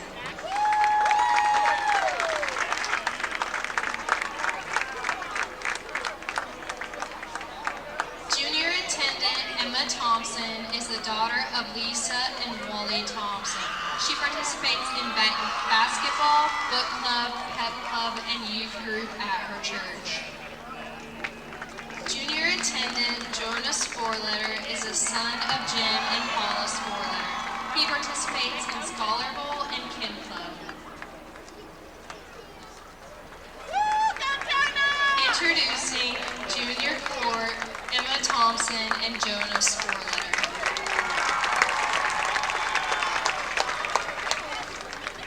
Queen candidate Sawyer Alton Althoff is the daughter of Jeff Althoff and Lacey Althoff. She participates in volleyball, basketball, softball, student council, Fellowship of Christian Athletes, National Honor Society, and Pep Club. Her future plans include attending college and earning a degree after having a successful career and traveling to new places. King candidate Dalton Fox is the son of Jason and Jennifer Fox. He participates in football, basketball, track, student council, National Honor Society, Pep Club, Math Club, FCA, and is a senior class officer. His future plans include attending four-year university, majoring in construction management with a minor in business administration. After that, he plans to wife up the perfect woman, have a happy family, and live life to the fullest.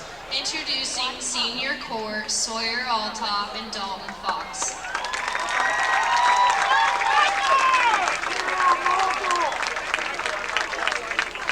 Queen candidate Chloe Bushu is the daughter of Jed Bushu and Dina Holman. She participates in Pep Club, Math Club, and is the Student Council Secretary. Her future plans include attending a four-year university, seeing the world, and becoming successful in whatever she chooses to do. King candidate Noah Jones is the son of Matt and Nikki Jones. He participates in football, FCA, Spanish Club, Math Club, Student Council, Pep Club, National Honor Society, and is the senior class president. His future plans include attending college, becoming a chiropractor, marrying the love of his life, building a house in the country, starting a family, and taking over New Health Chiropractic. Introducing Senior Court, Chloe Bushu and Noah Jones.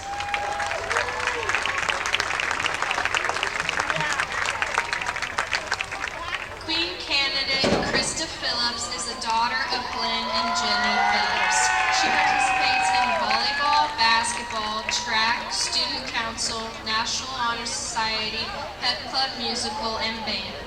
Her future plans include graduating from a university, getting a job, and settling down. King candidate Braden Powles is the son of Justin and Mindy Powles. He participates in baseball, basketball, golf, FCA, National Honor Society, Math Club, and History Club.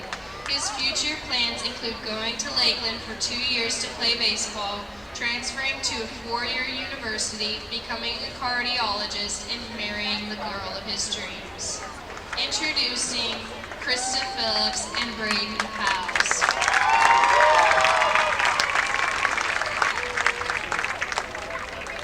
Queen candidate Eden Quinlan is the daughter of Justin and Britt Quinlan.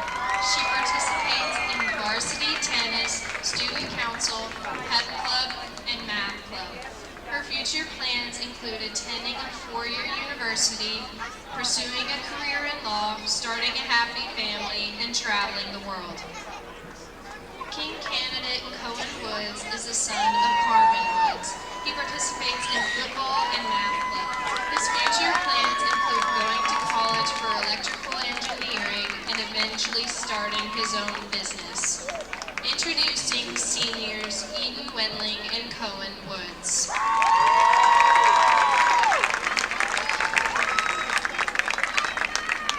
Your retiring homecoming queen is Riley Arn. She is the daughter of Carly and Scott Weedman and Tim and Sarah Arn. She is currently attending the University of Mississippi and majoring in biology with a minor in chemistry. Your retiring homecoming king is Jacob Briggerman. Jacob is the son of Michael and Jill Briggerman. He has started his home detailing business. Ladies and gentlemen, your 2021-2022 homecoming court.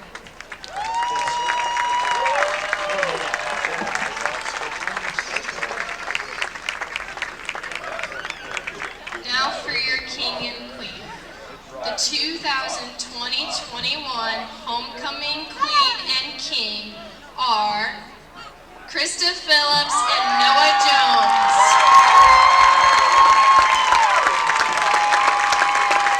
So there it is. Now you know it first via the radio. Krista Phillips, Noah Jones, the homecoming queen and king for 2021 at Effingham High School. Thank you for joining us for halftime. Let's take a break. Lots of scores and more here on 97.9 XFM. Whether you're in the market to purchase a new or pre-owned vehicle, Northside Ford on North Keller Drive in Effingham will find a vehicle that works for you. Check out Northside Ford's selection of cars, trucks, and SUVs today. Local, secure, enduring, and more convenient than ever, Washington Savings Bank is located in Effingham, Mattoon, and anywhere you are with their 24/7 virtual branch. Member FDIC. Back at Klosterman Field, it's homecoming. Krista Phillips, the queen, Noah Jones, the king, and, of course, our royalty, Caleb Moody, with scores. All right, thank you very much there, Greg. Taking a look at football scores. Currently in the second quarter, it is Cerro Gordo B. Mint over Arcola, 18-13. At the half, it is Arthur Levington, Atwood Hammond over Sangamon Valley, 54-8. It is Villa Grove Heritage over Tri-County, 35-6. In a close one there in the Coles County Clash, it is Mattoon currently leading Charleston 20-14, and it is Mount Carmel shutting out Newton so far at the half, 36-0. Taking a look at the National Trail Conference Tournament Baseball action today in the third place game, it was Altamont picking up the win over St. Anthony 6-3, and currently in the championship game, it is North Clay over Windsor Stew Straws 6-3, and in regional quarterfinals in soccer, it was St. Anthony picking up the shutout win over Arthur 8-0. And then currently taking a look at postseason MLB, it is currently the Red Sox over the Rays 8-5 in the top of the sixth. It is the Brewers picking up the win today over the Braves 2-0, and it was the Astros over the White Sox 9-4, and that's the scores I have for you, gentlemen. Caleb, thank you. And Dustin's done some research on that Taylorville game against Muhammad Seymour, or just who? Well, I've been trying to figure it out. Muhammad Seymour, they've got a football Twitter account. They've got just a Muhammad Seymour Athletics Twitter account. They were both pumping up a game with Peoria Richwoods tonight.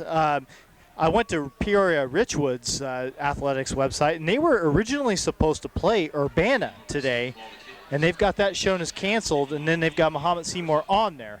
Taylorville on their school's athletics website had Muhammad Seymour, then has it canceled, but nobody making it up. So I don't know what happened there. Then you'll notice a lack of a Cumberland score in there. That's because Cumberland, their opponent, Oriena, had to cancel the rest of their season due to lack of numbers. So that's why Cumberland not in action this evening. Thank you for the research, Dustin. I appreciate that. Here, Effingham leads Lincoln 21-8, and there's the kickoff, and the Hearts get the ball.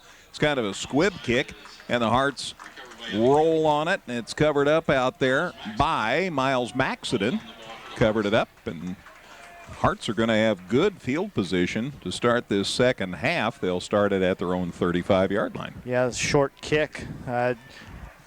Just figured the best thing to do was to fall on it, make sure they secure possession up there that close. So a pretty good field position, like you said, for the Hearts to open up this second half. Crazy first half as far as the length of drives, number of plays, distance covered, time involved. John Westendorf, the Mr. Constant, gets the ball about 4 yards out to the 39, bring up a 2nd and 6. So that's how the second half starts. Now, it's 21-8. I know it's not an insurmountable lead, but I want to see how much the Hearts run the football here. Because, generally you can eat up a lot more clock. Right. I think if you can establish it early here, no real reason not to do it. But there's Estrada, and they do hand off. Ooh, Westendorf got maybe a yard. He just dove to the 40. Good coverage by Lincoln on that run play. He did get a yard to the 40, and so it's 3rd and 5. Yeah, it's kind of a tricky spot here as far as what the play call might be. I think you might see Effingham put it in the air here after all. Boy, they've had so much success, such a high percentage of completions. Yep, Estrada and Walls both lined up wide left. And then they send Weymouth to the left tight end spot. And then they keep it in the hands of Pontius, and he gets driven back, and I hear a whistle now. Thank you, boys, for laying off our quarterback. So that didn't amount to much. Nope, the forward progress is going to keep the ball. He might have gained a yard on the play, I guess they're going to give him, but still 4 yards to go, and Pontius is going to punt. Gain of 1 to the 41. Yeah, get it out of Effingham territory. Tanner's first kick of the night. Yes, sir. So, Tanner Pontius back to punt. Good snap, taking his time. There's the boot. Oh, and he got it good. And nobody's going to try and return it for Lincoln, and that's to the Hearts' advantage because it rolls back to the 10-yard line. I like that.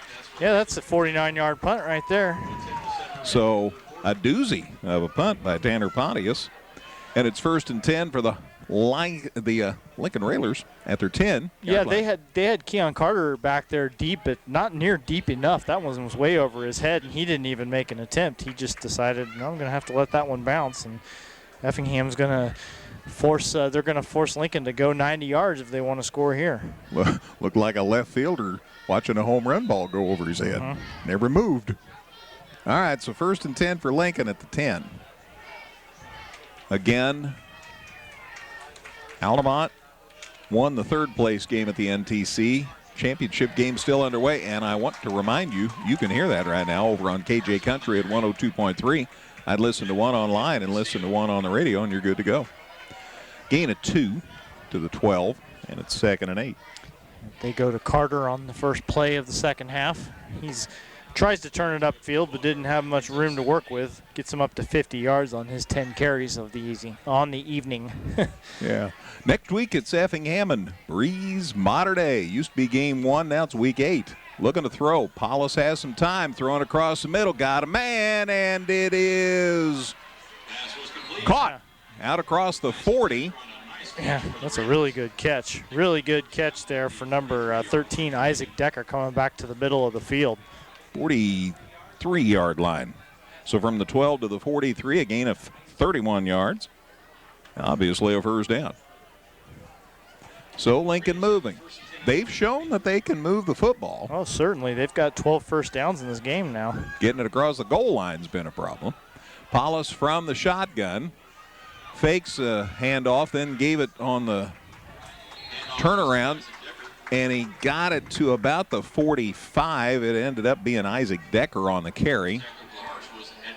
And a gain is to the 45. So a couple. 2nd and 8. We've run that play a couple of times where they have Carter in the backfield jump up in the air and fake like a ball got out of his hands or something. And neither time has it worked very well. Effingham stayed home on Carter and held him to a couple yards.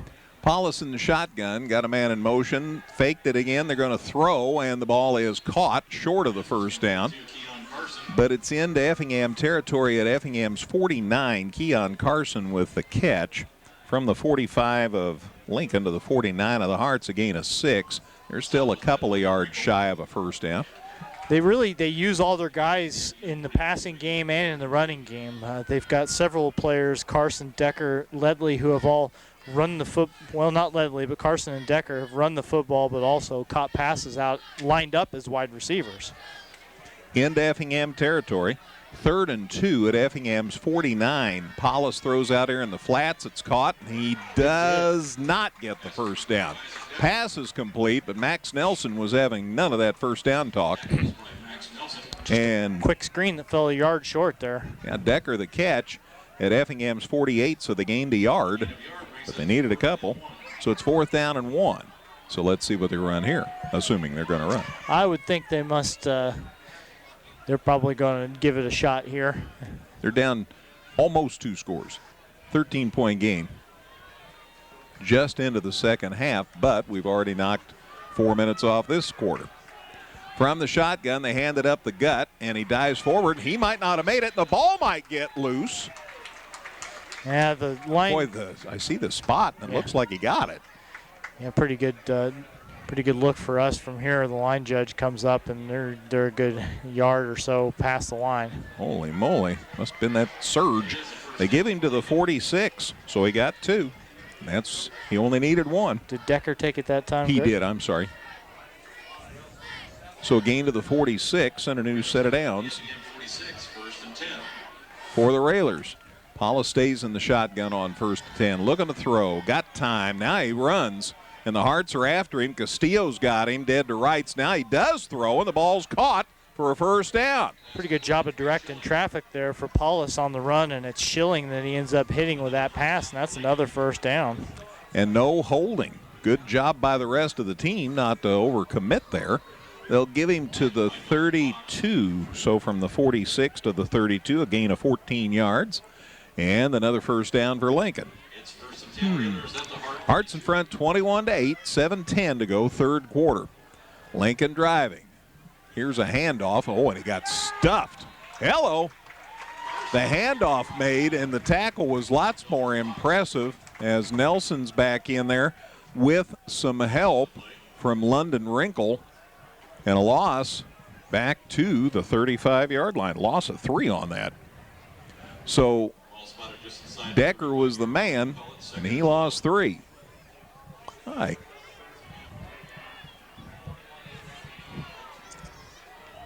Dave Woltman, the activity director for Unit 40, usually too busy to spend time with us. He came up to say hi. Looking to throw. Paulus across the middle. It's caught, and then the man is dumped. Decker made the catch, shy of a 1st down. And then who came up and made the stop? Great hit. And when he turns around, I'll let you know, that's London Wrinkle again. Boy, he's having a great game tonight. Came across the middle and took him down.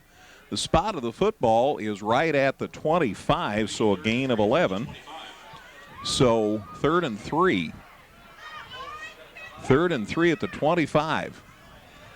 Here's a handoff coming to the near side. Got a man to beat, and he did. And there's a flag, so let's sort this all out. Ball carrier that time was Keon Carson. They ran him out of bounds inside the 20, but I want to see about the penalty. I'm going to say pretty good chance that it's a hold against the Railers, and that is indeed the call. So that'll be 10 yards. And that sets the ball down at the 36. So a loss of 10.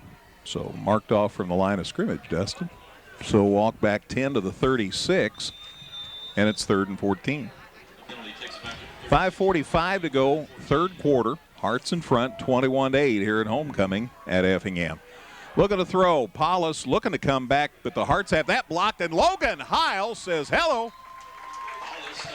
Came to call, and then some help as well from Charlie Ring, and down goes Paulus. He's eluded him pretty well most of the night. Oh, boy. I thought he was back at the 40, but they're going to say a 39. Lost the 3 on the play. So, good pursuit that time, and maybe he's getting a little tired. They've had him on the run. He's taken a few shots in this game for sure. So it's 4th and 16. They're looking to throw across the middle. Intercepted. No, it's incomplete. Oh, my Boy, goodness. the Hearts had a pick. That was pretty close. I'm looking to see. 25. That There's was London Wrinkle again. Yeah, he was right there, but couldn't look it in. They'll take the incompletion, though. And the ball goes over and downs to the Hearts. 1st and 10 Effingham. Nice job by the defense. They'll get it 1st and 10 at their own 38 with 4:59 left in the 3rd quarter. Another long possession clockwise for the rail splitters that comes up with no points. I mean, they had the ball for over 5 minutes there. Ran, a dozen plays. Couldn't get anything in there. Tanner Pontius up under center on 1st and 10. There's the handoff. Keegan Baker coming to the near side. Got out to the 45. Good gain on 1st down. See if they give him out. Put it right on the 45, so a gain of 7. Should be 2nd and 3. Hearts in front, 21-8. We're in the 3rd quarter. Hearts looking to go to 4 and 3, get over 500, finish the conference season 4 and 2. Keegan's first carry of the second half. He had 24 yards in the first half on 6 runs. Looking to throw. Checks off. Rolling to the far side. There's the pass. It's caught and dropped. Ooh, buddy. That was close. Same play to Evan Weymouth that worked pretty well earlier in the game. That one off the hands a little bit. Again, might have been thinking about turning upfield and running before the ball was secured. So going to be a third down and healthy 5 yards here. We say come right back to that. It's usually there. It's been open almost every time they've run that play this year. Sometimes the catch has been made, sometimes it hasn't. But the bottom line is that whatever needs to happen to set it up for the Hearts has worked out pretty well almost every time they've run it over the course of the season. They only need 3 yards for the first down. Third down here. Caden Walls gets the handoff, and he falls down. He tried to get a cut, and he looked like he was sliding into third. Yeah, it's just there in the middle of the field. I mean, it's not chewed up or anything, but guys have been slipping and falling, and that's a 5-yard loss for Caden. Back to the 40. So it's 4th and 10. So 4th down. Hearts at the 40. Pontius is back to punt. And why not when you're up like this? 4 minutes left in the third quarter. Tanner's back to punt. I'll believe anything, though. They are going to kick it. All right. There's the boot. High, not deep. Ball's going to end up now coming back for Lincoln, and it's inside the 40-yard line. So Lincoln gets it at their own 39, so that's a punt of just about 21 yards. So 1st and 10 for the Railers at their own 39. This drive will start with 3:44 left in the third quarter. Hearts and Breeze Mater Dei next week. Hearts and Highland the next week. That's the end of the regular season, gang. Football goes fast. Paulus from the shotgun on first down. Throw across the flats, and it's incomplete. Great defense there. Heck of an effort by Batten to make the catch. Great defense out here on the corner by Effingham. Nice job by Carter Bushu there. Incomplete, and it's 2nd and 10. Carter Bushu playing out here in his corner spot. Yeah, he's not the biggest kid out there, but he got to the spot he needed to and hit the guy right when, got in there to break up the play when he needed to. Paulus shotgun, 2nd and 10. Fake the handoff, keeps it, and he's across the middle and still on his feet, and down he goes at the 45. So pretty good gain. Yeah. 38 to the 45, a gain of 7. Bounced off a couple tacklers there. A lot of good shots in, but good gain for the Lincoln quarterback out to the 45. Yep, 3rd and 3 here. 3rd and 3 for Lincoln. Hearts lead it 21-8, 3:10 to go, third quarter.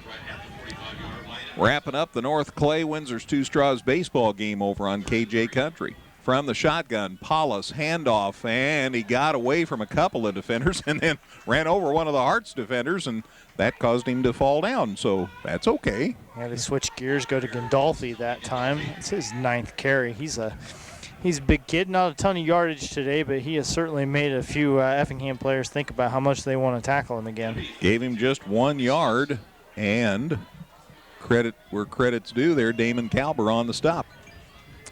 4th and 2 here. They're going for it. They are indeed.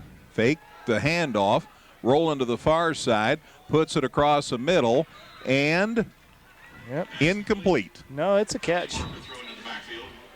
They do signal a catch, but I think it may not matter. Yeah, they're definitely marking it down. The reception there. Oh, goodness. Oh, gosh, personal foul roughing the passer on Effingham. So they get the catch, which was good for a first down anyway, and then you're going to tack on another 15 yards besides. So they say the pass is complete to the 47 of Effingham and then 15 yards. So that'll move it down to the 32. And that is a painful, costly play. Got the gain on the completion, and then a 15-yard walk-off for the personal foul for roughing the passer.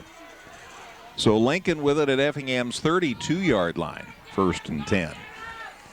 And they hand it off, and they go to the far side, and he gets away from one Hart defender, but not many other Harts defenders who end up landing on him just inside the 30. So Decker catches the pass, and then they hand it to him. They've done that a few times. They'll have a guy catch a pass and then run the ball the next time. Gets it to the 29. It's not a huge pickup, maybe 3 there. Mm-hmm. 2nd and 7 at the 29. Noah Jones, part of the homecoming court, among those on the stop. Hollis in the shotgun, fakes the handoff, rolling to the near side, going to go deep, got a man, and I'm waiting. Yep, they're going to catch. He called it a catch. Yeah, they're going to say he caught it. Went sliding to the turf. He went sliding to the turf to make the catch after his defender lost his footing, giving him the room to do it. So they're inside the 5. 29 to the 3. Gain of 26 yards. 1st and goal for Lincoln at Effingham's 3-yard line. So 1st and goal at the 3, minute 18 to go in the 3rd quarter. Well, let's see here. Paula says, I'll just keep it. Puts his nose down, drives in, and he's in for the touchdown. So that makes it 21 to 14. Let's see if they go for 1 or 2. They went for 2 the first time they scored and were successful. So 21 to 14, the score comes with a minute 8 to go in the 3rd quarter. And they're going to run for 2. Paulus up under center. Rolls to the far side, looking and looking. And here come the Hearts, and there's the throw, and there's a penalty flag, and they call it good. Now let's see about the penalty.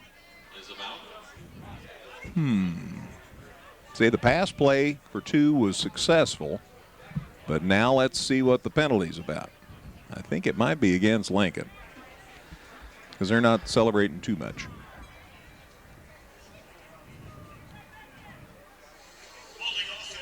Yeah, holding on Lincoln. I imagine they're still going to go for it again. Haven't seen any sign that they really have much of a kicking game, so I think that they basically go for 2 out of necessity on these plays, and now they're going to have 12 yards to go, 13 yards rather. Ball set down at the 12. 13-yard line. So they appear they're going to kick now. So now it's a field goal. Well, that's interesting. We're got a penalty on trying for 2, so they're going to kick from farther away.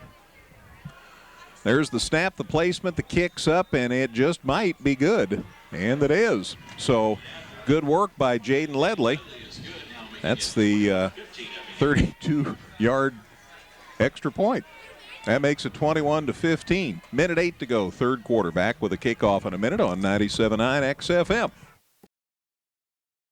Come see all the redesigned Chevrolet and Toyota models at Dan Heck Chevrolet Toyota, located south Route 45 here in Effingham, or at danheck.com.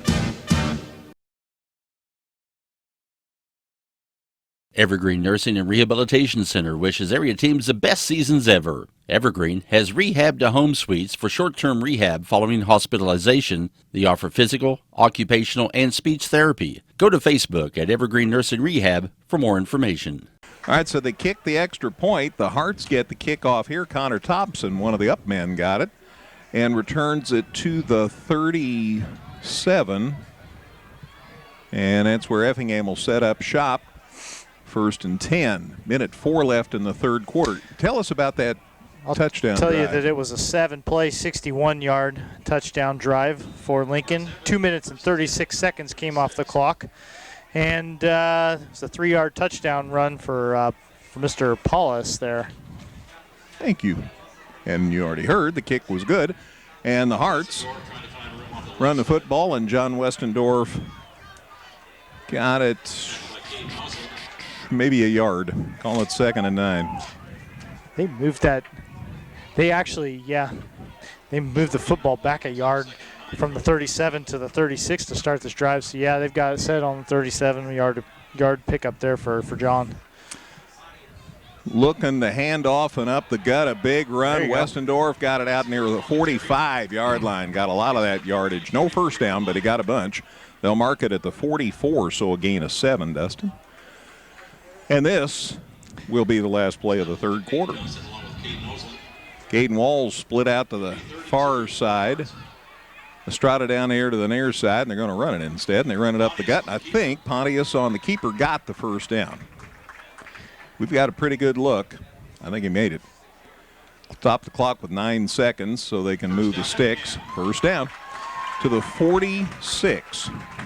Needed one, got one. Effingham's first down of the half, and that wraps up the third quarter. Once they move the sticks, they start the clock, and that's the end of the third quarter. After 3 here at homecoming, it's Effingham 21, Lincoln 15 on 97.9 XFM. The Giving Plate, a meal service with heart. Purchase fresh and frozen meals along with salads and wraps. We have provided over 1,000 free meals to members of our local community. Check us out at our website and order online at thegivingplatemeals.com. Whether you're in the market to purchase a new or pre-owned vehicle, Northside Ford on North Keller Drive in Effingham will find a vehicle that works for you. Check out Northside Ford's selection of cars, trucks, and SUVs today. We've talked about so many things tonight, but we haven't talked about the class of 81 at Effingham High School. That's the team that made it to the Final Four in football. You'll remember when the Hearts made it a couple of years ago, we talked about that, and they are here tonight. A group from the class of 81 at Effingham High School here tonight, and they're rooting this team on. Pontius going deep, got Caden Walls down, he goes. There's the flag, pass interference, and the Hearts are going to get the ball in great shape. That's a tough one to call against the safety back there for Lincoln, Keon Carson. He ran over Walls, no doubt about it, but the ball was thrown behind Walls, so Walls had to come back for it a little bit. I think you could have made a pretty good case not to throw that flag, to be perfectly honest with you, but Effingham is not going to argue with it either. So pass interference is the call, and then we'll move the football. Let's see where they sit it down. The flag's thrown at the 11, but of course 15 yards on the penalty. It should just be 15 from the line of scrimmage, I would have thought, yeah. They're still walking. Yeah, he went back to the 46, the original line of scrimmage, so that he could walk it off. What? They spotted at the 39. Why? Okay, you explain that to me. I have no idea. Yes. So 39-yard line is where the Hearts have it. Greg, that doesn't make any sense. I'm having a tough time with that spot. Anyway, nobody's arguing. Yeah, so nobody on the Effingham sideline seems to care, so we must be the ones that don't know. Fumble. Hearts got it back. And grabbed down there by Connor Thompson. Boy, that ball came loose, and Connor was the one who saw it and dove on it quick. So he'll get himself a rushing attempt out of the deal. Not all bad for him. No. Although it's a loss of a yard back to the 40, so maybe he doesn't actually want it. He says, I got to get another opportunity. I got to get some positive yardage. Yeah, that class 81, that was a bunch of great people, and they've gone on to great things, and congratulations, folks. We're glad you're in town. Up the gut, a huge run. John Westendorf gets it down near the 30-yard line. Nice run. He's not had as much room tonight as normal. Boy, made the most of an opportunity right there. Call it the 31. So from the 39 to the 31, gain of 8. And now it's third and about 2. All right. Get a first down, gentlemen. Let's see how things go here. Handoff up the middle. Westendorf, yeah, he got the first down, and then there's another flag. My goodness, we've had a lot of flags. And they're spotted at about the 27, 28-yard line. 28. Well, I thought sure I saw a flag.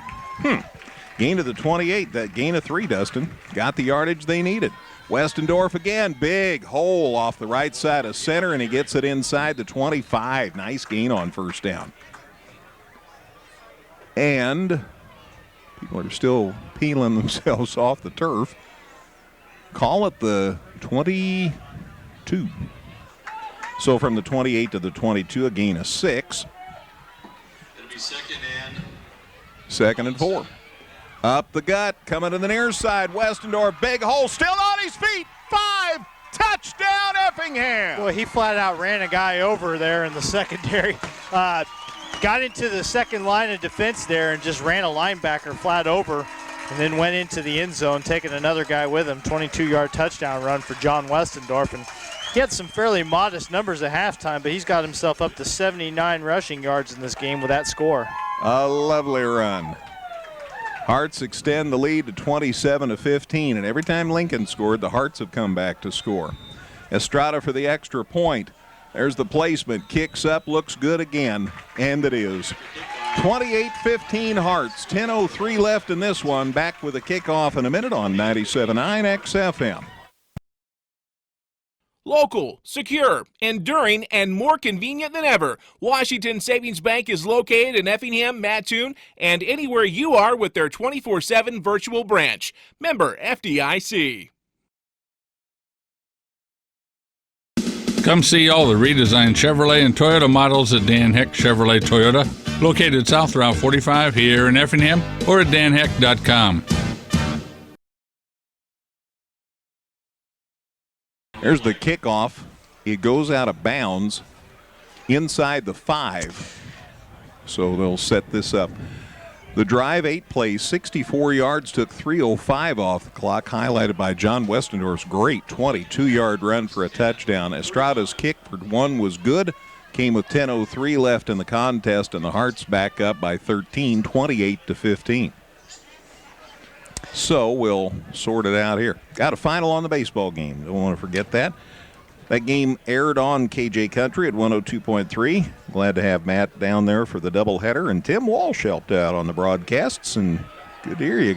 Tim, you did a good job, young man. 11-3 the final score. North Clay is your National Trail Conference regular season and tournament champions. Flea flicker. They throw it. They threw it too deep. Tossed it out over into the flats.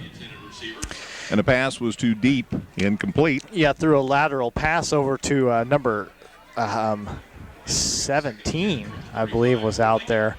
And he threw the ball downfield. All right, Peyton Johnson. Yeah, I guess so. And with the incompletion, it's 2nd and 10. Was it 17 or 13? Gosh. I'm pretty sure you're right about 17. 17, yeah. Because he's got even a couple of numbers on the roster. So 2nd and 10. Incomplete pass, stop the clock with 9:58 to go. Paulus steps up to throw, got away. Boy, thought they had a sack. He gets away again. That time he didn't get away as they land on him. And he does gain out to near the 40-yard line. And my mercy, Blake Bushu made his presence known on that stop. Gain of 3 makes it 37 from the 38. So it's to the 38. Gain of 3, so it's 2nd and 7. Here's a pass out in the flats, complete, and then a big collision. They do get the first down, and Bushu came over and made the stop after the catch out there by Schilling. Well, no, that wasn't Schilling. Carson. He came over to block. That's right. Keon Carson caught the pass to the 49. So gain of 11, and they are at the 49. First down. And they're going to throw again. Paulus across the middle, incomplete. Overthrew his receiver. Yeah, behind him a little bit. Paulus has done a good job, though.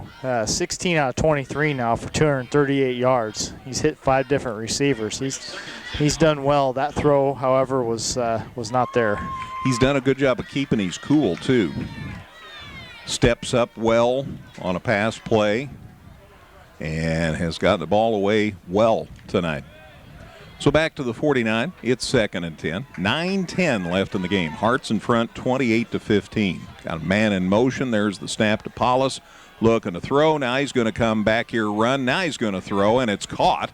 And a first down out near the Hearts' 35-yard line. Boy, that's unfortunate because coming around the corner, you had Logan Heil, who was probably going to make things a little more interesting for Paulus in the backfield there. But he slipped. His feet came out from underneath him, and instead they got the pass out to the 35. Decker, the catch. London Wrinkle, the tackle for the Hearts on that. So to the 35, a gain of 14. And they run it, and the pass play, pardon me. An attempt to the 15-yard line. The pass is incomplete. So that stops the clock with 8:49 to go, brings up a 2nd and 10. And it is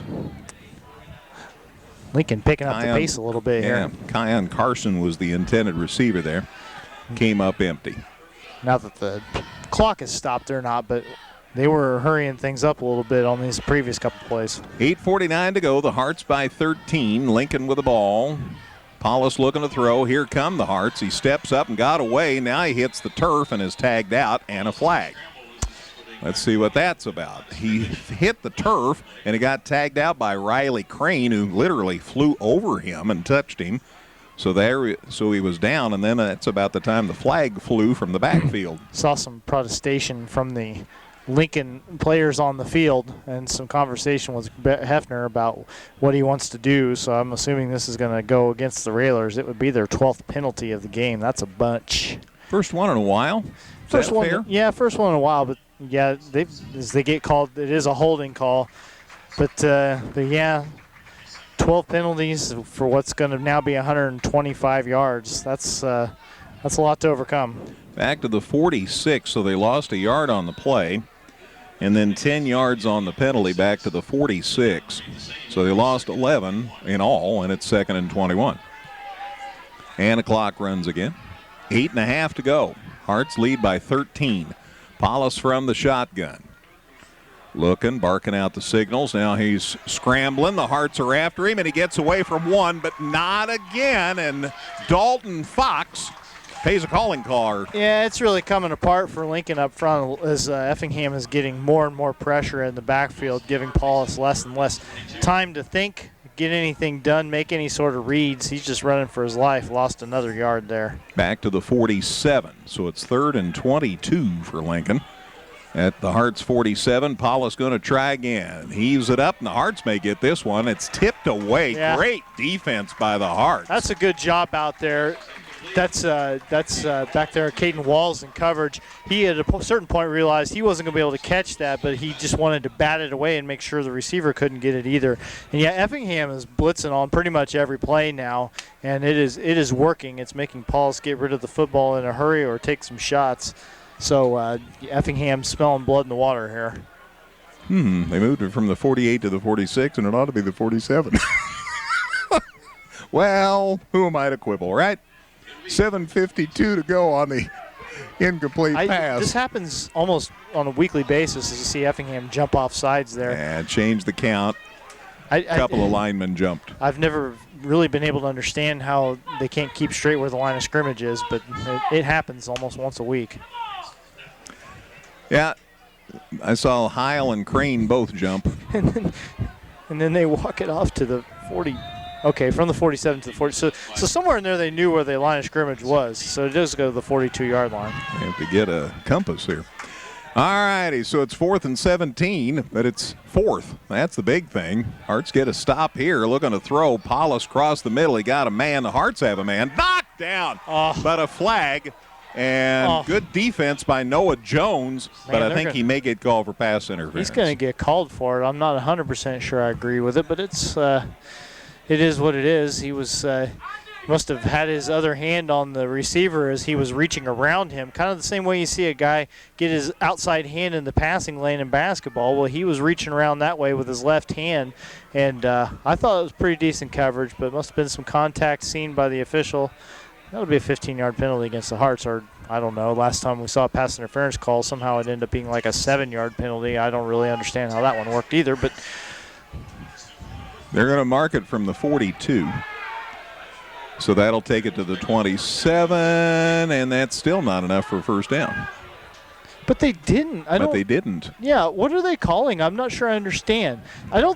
Why did they mark it where they did if they only moved it 10 yards? They didn't even. Okay, yeah. No, they did. The line of scrimmage was. Yeah, okay. So they did move it from the 42 to the 32. Yeah, I thought a pass interference was 15 yards. Yeah. Fumble on the snap. Lincoln might have it, but the Hearts will have it in the long run because it was 4th down, and it's Effingham's football on an exchange of downs. Yeah, it was. I don't know that the quarterback, Paulus, ever had it. It was Gandolfi who fell on the football and took a little bit of a loss there, and Effingham's going to get the ball on downs after all that. So now they spot it at the 36, which is not where it was a minute ago, but who am I to quibble? 36-yard line, that's where the Hearts will set up shop here with 7:42 to go. Messy. It's getting messy out there. All over. All right. Let's see what happens here with Tanner Pontius up under center. He lost the handle on it, picks it up, and dives forward and actually got some yardage out of it. That is not the play they called.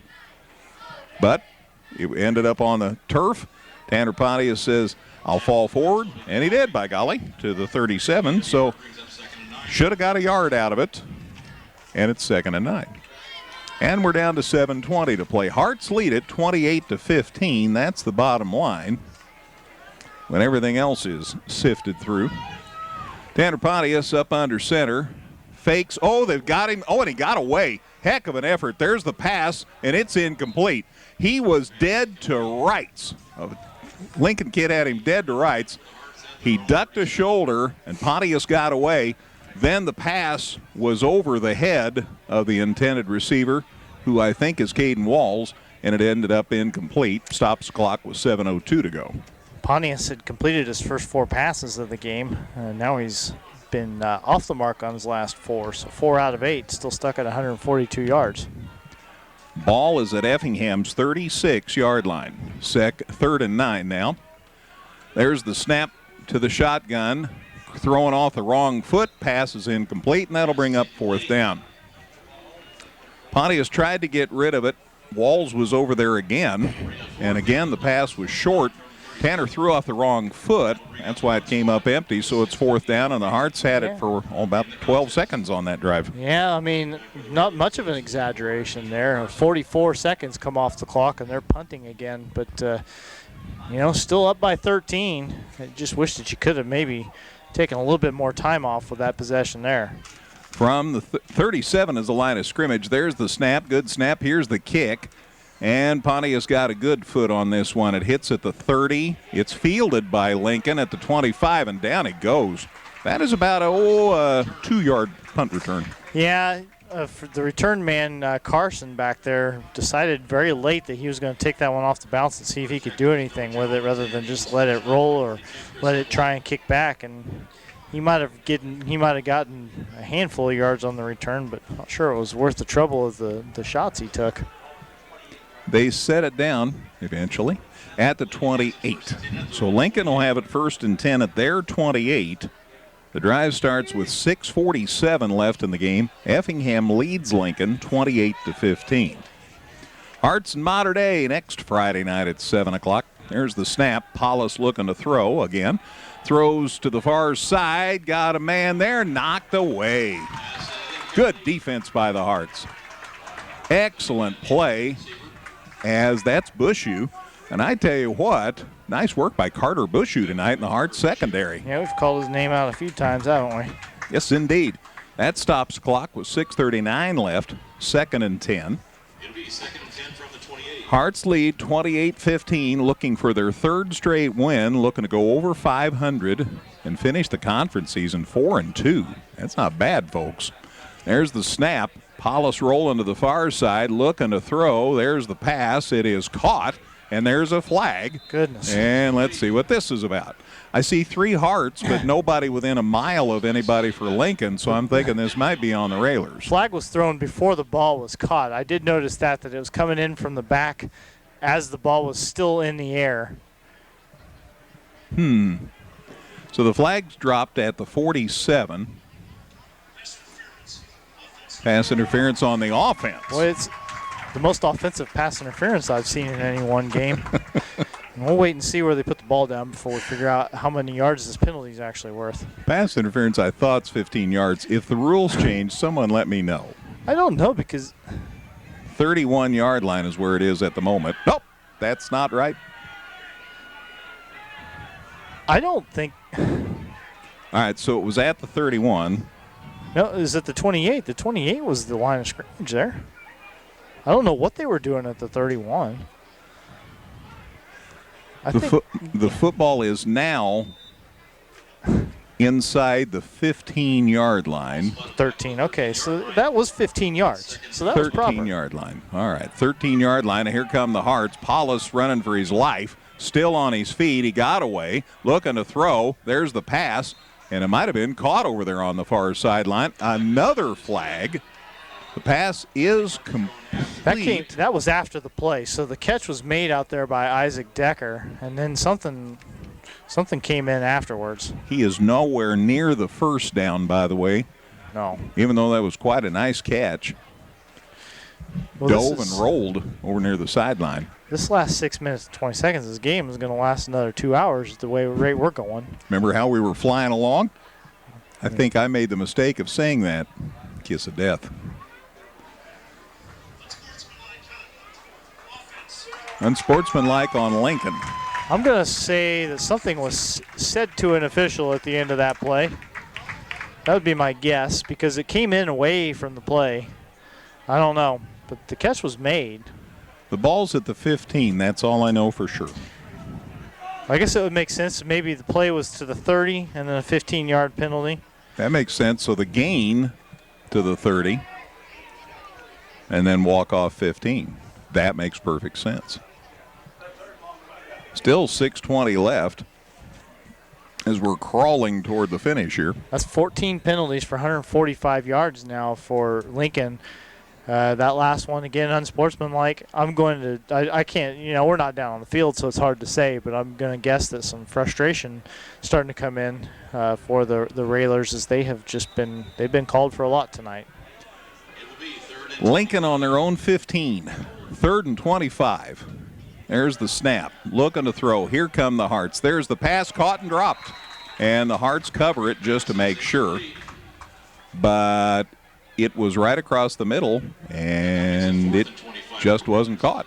That'll bring up 4th and 25. Clock stops with 6:16 left. They're so deep in their own territory that even though they really need to try to they really can't afford to punt it away. By the same token, I don't know if you're going to gain 25 yards or not. Would it be better to maybe just go for it? Hey, they're going to be 3 and 4 either way if they lose, so they're going to go for it. They're going to go for it. Paulus looking to throw. Here come the Hearts. There's the pass. It's incomplete, and Effingham gets football. The receiver, Carson, was the intended receiver. He wasn't even looking for it. The throw wasn't half bad, but Carson had given up on the play before the ball ever even got to him, and so Effingham's going to take over the football pretty close to its own goal line, 15 yards out. Boy, and they were coming off a big win over Mattoon last week.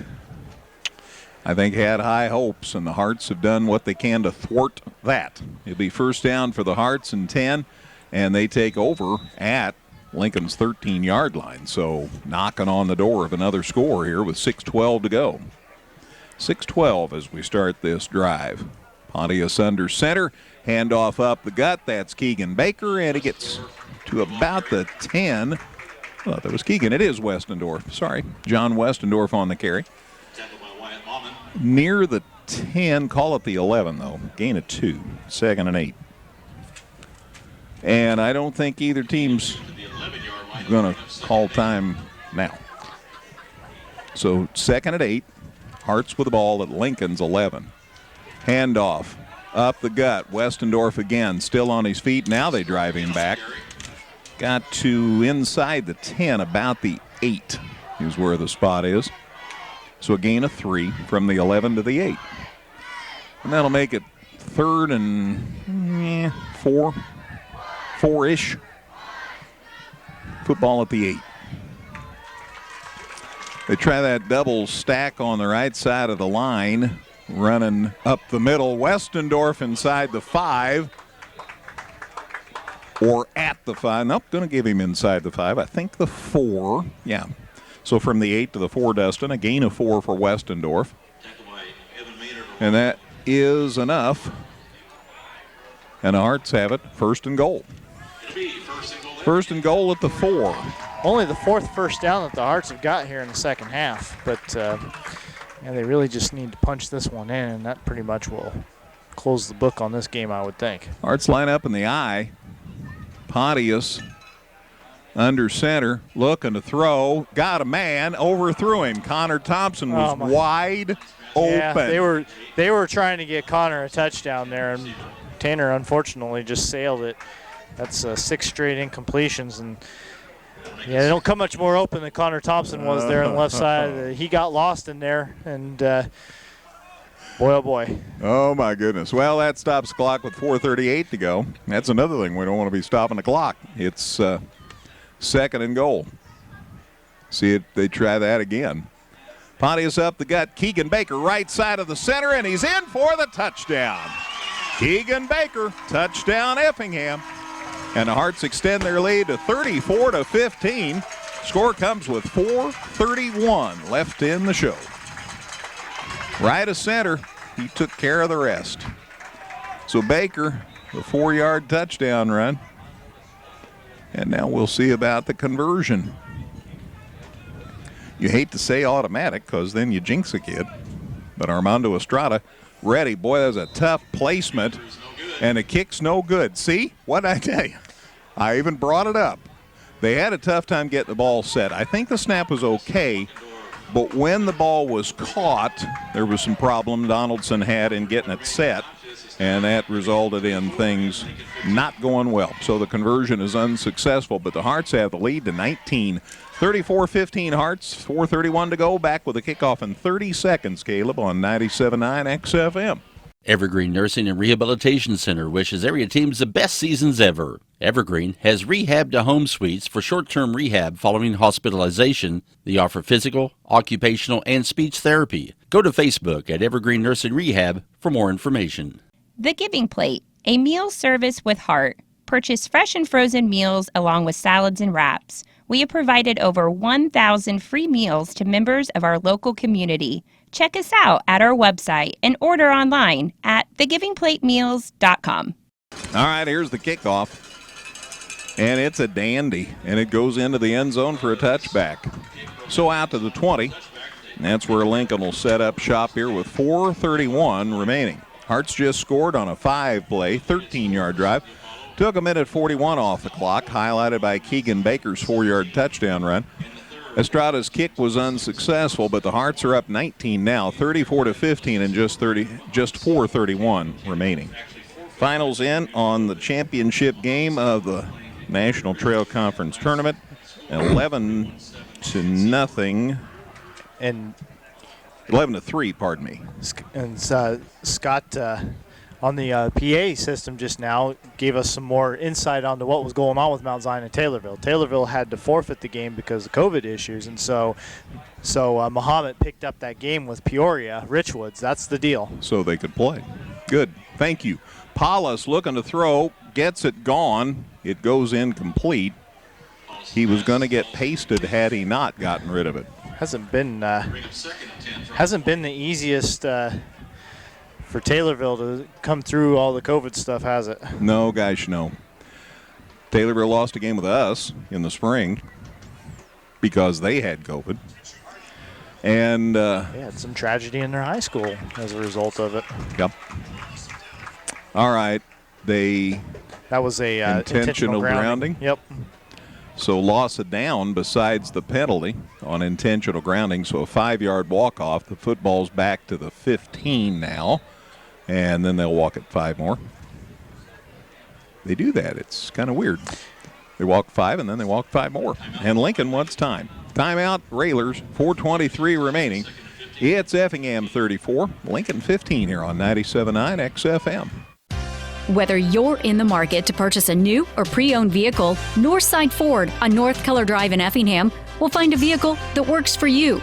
Check out Northside Ford's selection of cars, trucks, and SUVs today. Local, secure, enduring, and more convenient than ever, Washington Savings Bank is located in Effingham, Mattoon, and anywhere you are with their 24/7 virtual branch. Member FDIC. While we have a second, Dustin, tell me again what Scott told us about the Mount Zion-Taylorville game. Muhammad in Taylorville. Thank you. Yeah, Muhammad was supposed to play Taylorville tonight. Taylorville had to forfeit the game. COVID issues apparently caused them to not be able to play it. And so, I saw Peoria Richwoods. They had a game with Normal scheduled. Was it Normal or Urbana? At any rate, Urbana had to end their season several weeks ago. Oh, that's right, Urbana. Yeah, they called off their season because they just flat. Yeah. Yep. So that was not related to COVID, but just related to competitive issues. And so Peoria Richwoods and Muhammad decided to play tonight instead to get a game. So Caleb, the score will come up like that. Thanks for all your diligence back at the studios. That was Carter that ran it, by the way. And they get it out near the 15. There was some difficulty there on the snap, I think. Paulus kind of lost his footing for a second. Call it the 15, so it's 3rd and 15. Looking to throw. Paulus lets it go off the back foot, and it's incomplete. That'll bring up 4th down. Stops clock with 3:53 remaining.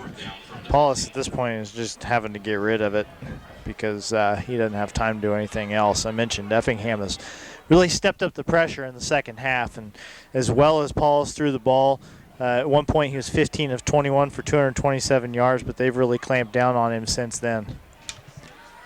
So 4th and 15 at the 15. They went for it last time. Yeah, it seems like they're shuffling personnel. They've got their punter out there. That's Jaden Ledley, who seems to do their punting for them. So I think they're just going to say, we're going to punt and probably hope that Effingham takes it easy. Charleston again was leading Mattoon at last score. One more penalty just for fun. Delay a game. So that'll bring it back 5 more yards. My goodness. I don't know that I've seen a team penalized 16 times in a game before, but that's where Lincoln is at. That is, that's just a lot. I don't know what else to say. I've been doing this for a while now, and that's a big number, as big as I've ever seen. So they're going to punt. There is the punt, and he got it away, and it's a pretty good punt, as it turns out. It hits at the 40, and the Hearts are back to receive it, and John Westendorf called fair catch and caught it right at the 40. So it'll be 1st and 10 for Effingham at Lincoln's 40 with 3:45 remaining. Oh, my goodness. What an interesting game. But the bottom line is Hearts lead it 34-15. And Mater Dei knocking on the door next week. And, of course, we'll have it for you right here on 97.9 XFM. Kickoff at 7 o'clock. See what happens here. Pontius up under center on 1st and 10. There's the snap. Handoff, and good reaction by Lincoln as Keegan Baker ended up losing a yard, I think. Yeah, so set it down outside the 40 at the 41, so a loss of a yard. On the run by Baker, and it's 2nd and 11. So 3:24 remaining. Ball was at the 40, and it's back to the 41, so it's 2nd and 11. Pontius back out after talking with Coach Hefner. Got Caden Walls coming out here to the near side, and Armando Estrada out to the far side. Lined up in the eye. They give it to the deep back. That's Baker, and he got inside the 40. Still fighting, and now they take him down. But he had one leg up in the air, so I think maybe he lost his balance more than anything. They got the yard back to the 40, so it's 3rd and 10. 2:44 remaining. We'll talk with Coach Hefner. Dustin's going to have most interesting stats he might have had ever. And went over those penalty numbers for you. And Caleb will have all the scores he can find. I'll try to recap the scoring. It's all on the way on a busy postgame show. Pontius up under center. It's 3rd and 10 at the 40. Got the snap. Hand off to Baker, and he got wrapped up. Wow, great individual effort out there for Lincoln. Nice job by Justin Wackendorf. Takes Baker down for a loss. And the ball is spotted at the 42, so a loss of 2. And that'll make it 4th down and 12 at the 42. And Hearts will kill all the time they can. We're down to 1:55 left.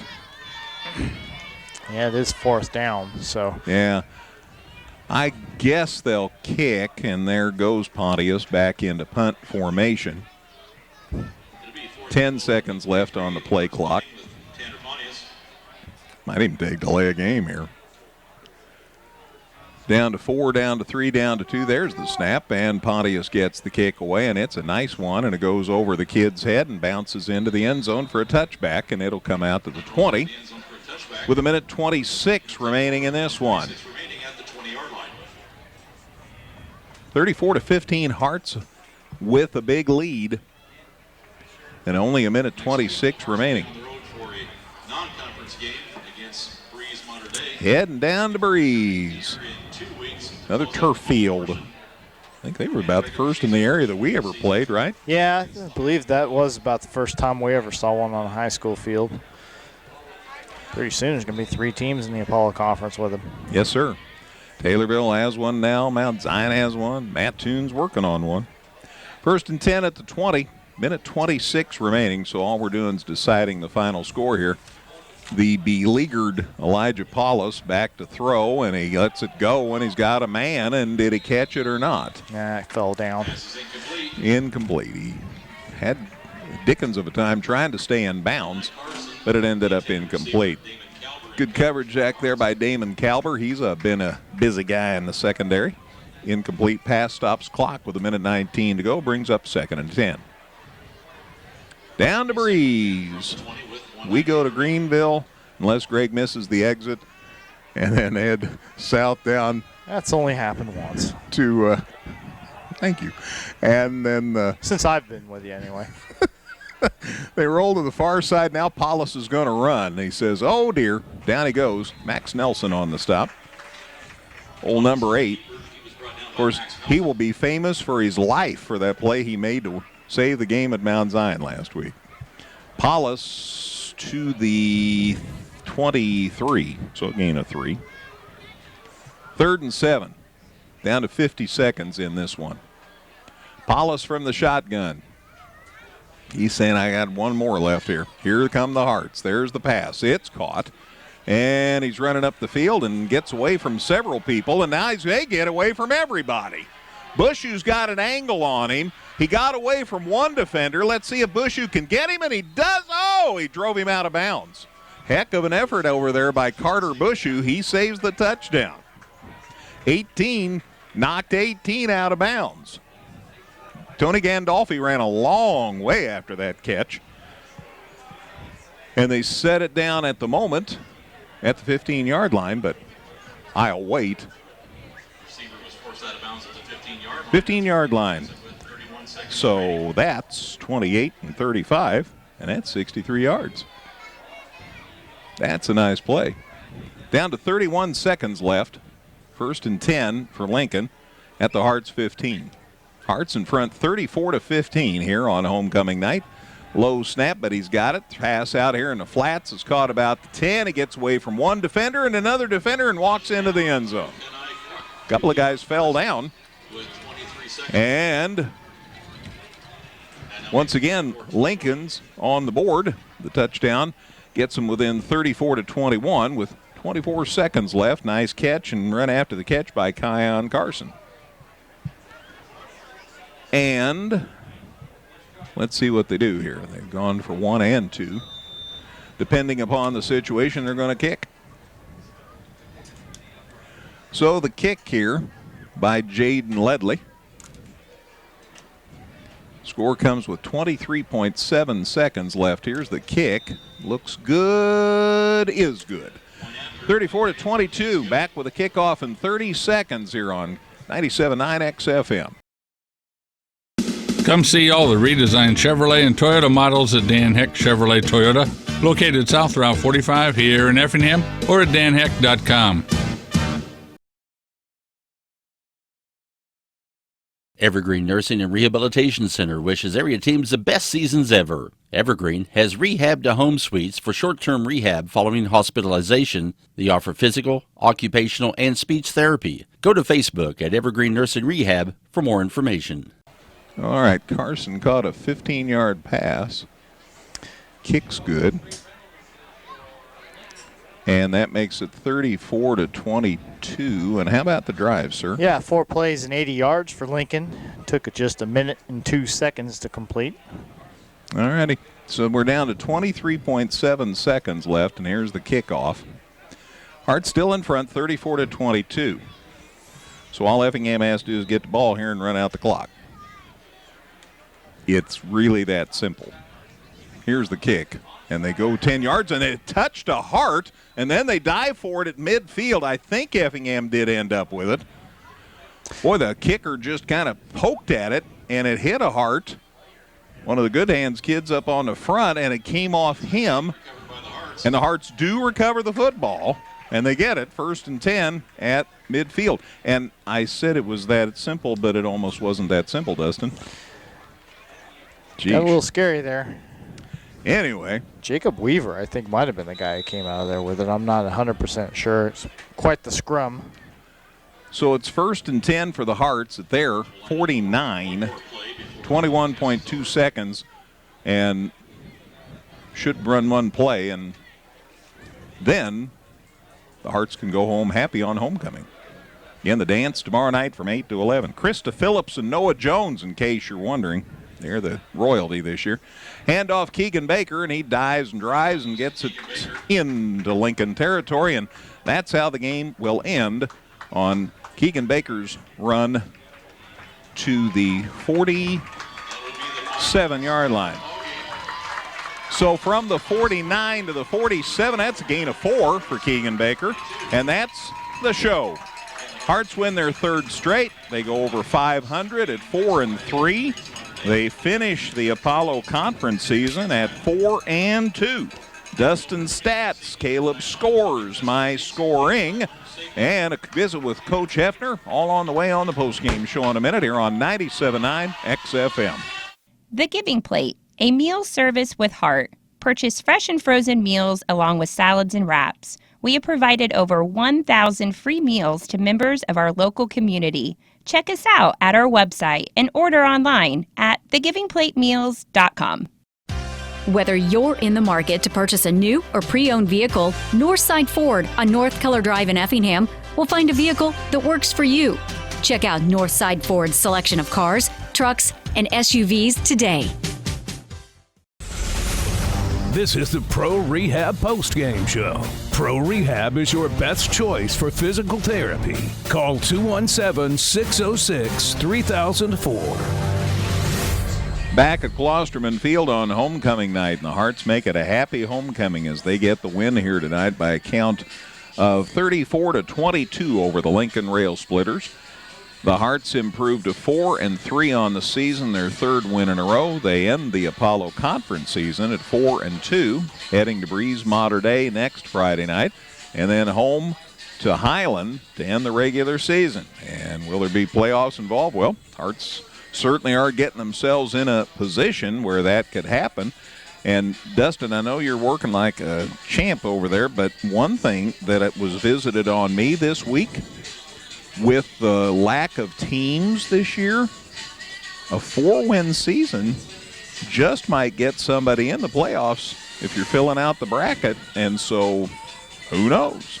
Yeah, I suppose given our kind of new normal, I mean, obviously with the reason that Taylorville's not playing tonight, yeah, you could have a number of programs. I mean, we've talked about 3 programs just on our broadcast tonight that are not even going to be eligible for the postseason because they've had to.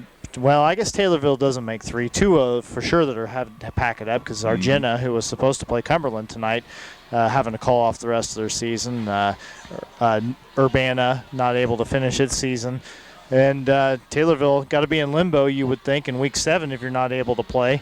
So who knows what will happen, but certainly not something you want to count on if you're Effingham. You'd sure like to at least get yourself to that 5-win threshold. I do think that with the number of playoff points the Hearts are going to have this year, that 5 wins could at least get you to where you never know, where you might have a chance to do it. But yeah.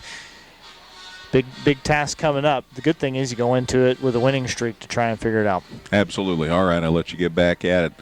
Again, the final score, Effingham a winner by a count of 34-22. So again, the Hearts are now 4-3 on the season, 4-2 for the conference, and headed to Breeze next week to play the Mater Day Knights, and then home to Highland, and that's the end of the regular season. So let's go through the scoring here. It started with 9:16 left in the second quarter. Hearts had a nice drive. Lincoln had a huge drive. Hearts had a great drive. 14 plays, 97 yards. Yeah, started the drive on their own 3. 6 minutes and 31 seconds later, they scored on a 25-yard pass play to Evan Weymouth. The kick by Angelo Mandela. I better not say that. Yeah, the kick is good by Armando Estrada. Then the Hearts are in front 7-0. Effingham scored again 2 minutes later, 7:12 to go in the second. That time they got the ball on Lincoln's 36. 2 plays later they scored on a pretty 40-yard pass play, and Armando Estrada got the catch. 40-yard pass completion. Officially, it was 2 plays for 36 yards, 27-second drive. Kick was good, and the Hearts were up 14-0 with 7:12 still left before halftime. Then, with 1:03 to go before the half, it ended up being the one time in the first half that Lincoln scored at the end of a 16-play, 80-yard drive that took 6:09 off the clock. And that ended up Ledley, a 33-yard pass reception for the score, and then he caught a pass for 2, and Lincoln was back within 14-8. But the Hearts managed, with just outside a minute to play, to score with 20 seconds left at the end of a 5-play, 68-yard drive that took 43 seconds off the clock. And they ended up on a 7-yard touchdown run by Pontius.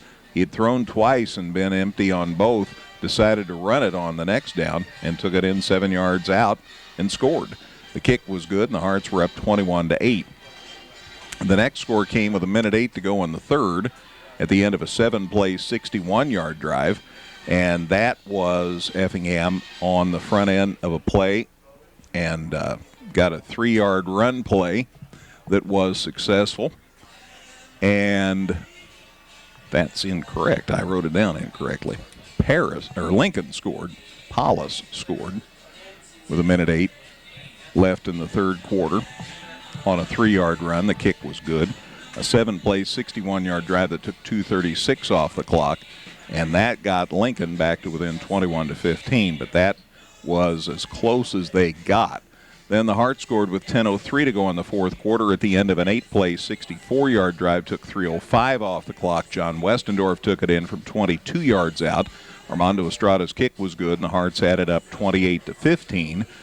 And then Effingham scored again with 4:31 left in the game at the end of a 5-play, 13-yard drive, took 1:41. And that's when Keegan Baker took it in from 4 yards out. The kick was no good, but the Hearts had the lead up to 34-15. Lincoln did score with 23.7 seconds left at the end of a 4-play, 80-yard drive that took 1:02. And Carson scored from 15 yards out on a pass play. The kick was good, and that got Lincoln to within 34-22, but that's where the scoring ended, and the Hearts claimed the win here, 34-22. Dustin's working on stats. Let's take a break. We'll be back with those and scores from Caleb and a visit with Coach Hefner. It's all on the way in a minute on 97.9 XFM. Local, secure, enduring, and more convenient than ever, Washington Savings Bank is located in Effingham, Mattoon, and anywhere you are with their 24/7 virtual branch. Member FDIC. Come see all the redesigned Chevrolet and Toyota models at Dan Heck Chevrolet Toyota, located south Route 45 here in Effingham, or at danheck.com.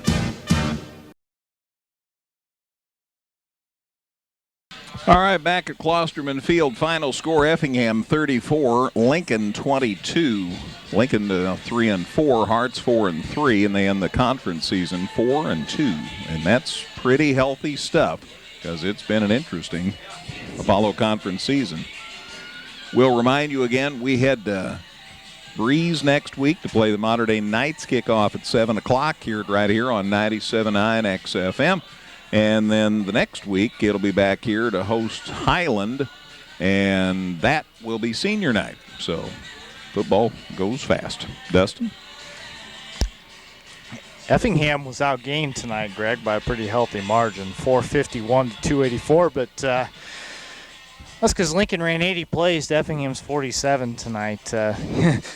Rail Splitters had the ball a lot, and some long possessions, but some possessions that came up empty for them. Effingham had some pretty significant, pretty important defensive stands at different points in the game.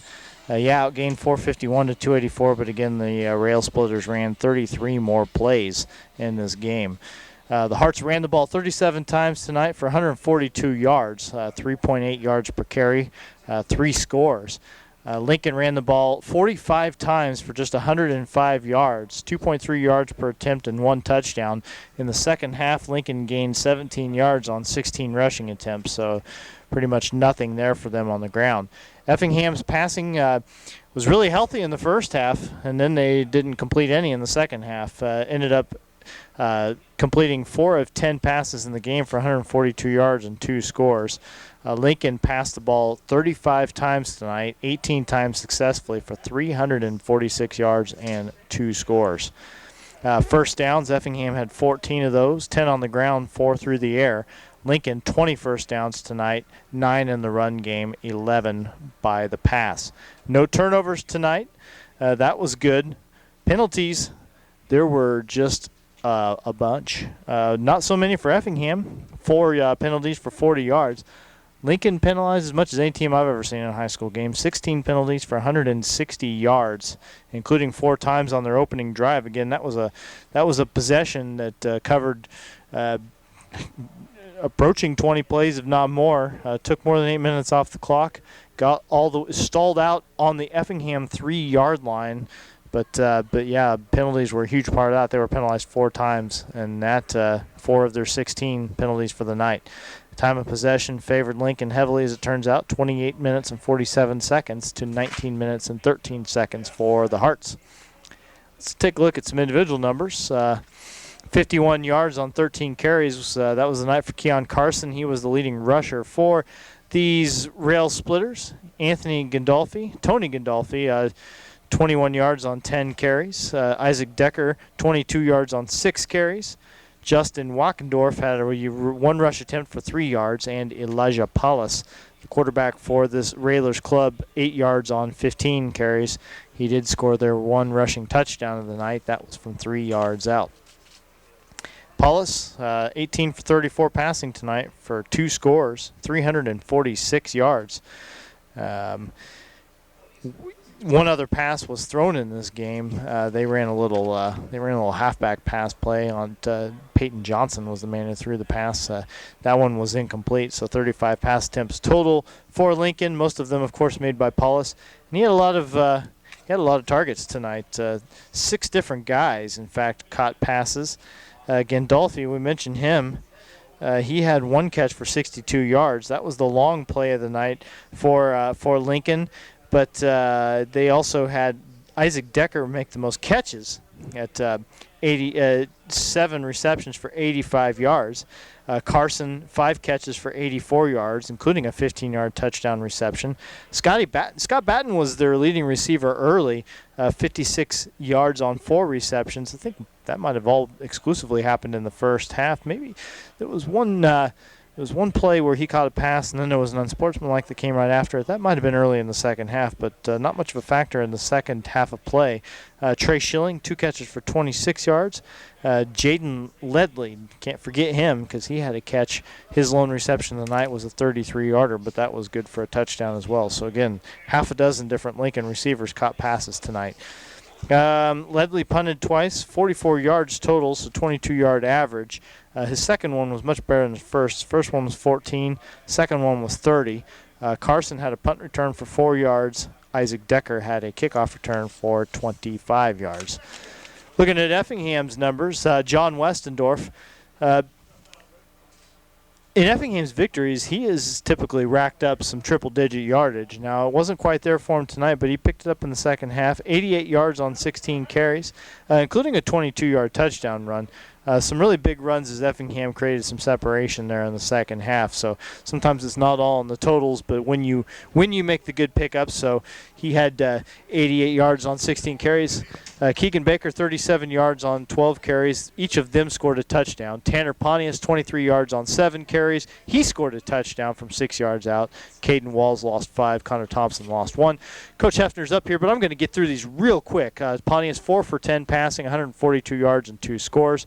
Armando Estrada with 3 of those catches for 117 yards, including a 40-yard touchdown reception.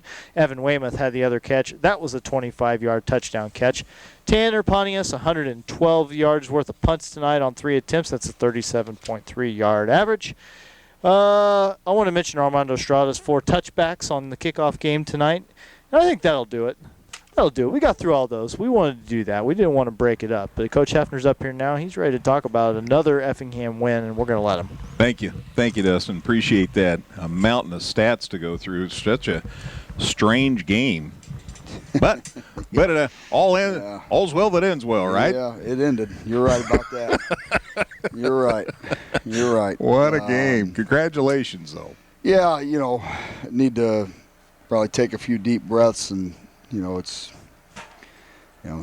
as we'll say tomorrow, taking a look at it on film, it's never as good as it seems, never as bad as it seems, no such thing as a bad win, all those cliches. But a number of things not happy with tonight, but to be unhappy with a number of things and still get a win is probably the most important thing. But, I thought it's a combination of I just think a combination of things. They're pretty good. They do something that's unconventional that we don't see much, that's hard to simulate, and hard to simulate the speed with which it happens. Mm-hmm. So that was an issue.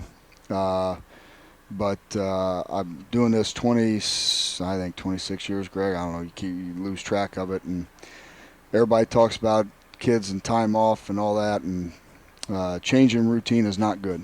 And to play a game, specifically a homecoming game, on a day that you don't have school and you don't have access to them, it's not good. Changing routine and all that, and we look like a group of guys that I don't know how ready we were at the beginning of the game, and ultimately that falls on me, and it's something that we'll have to look at going forward, because this happens every year where we have games on days that we don't have school.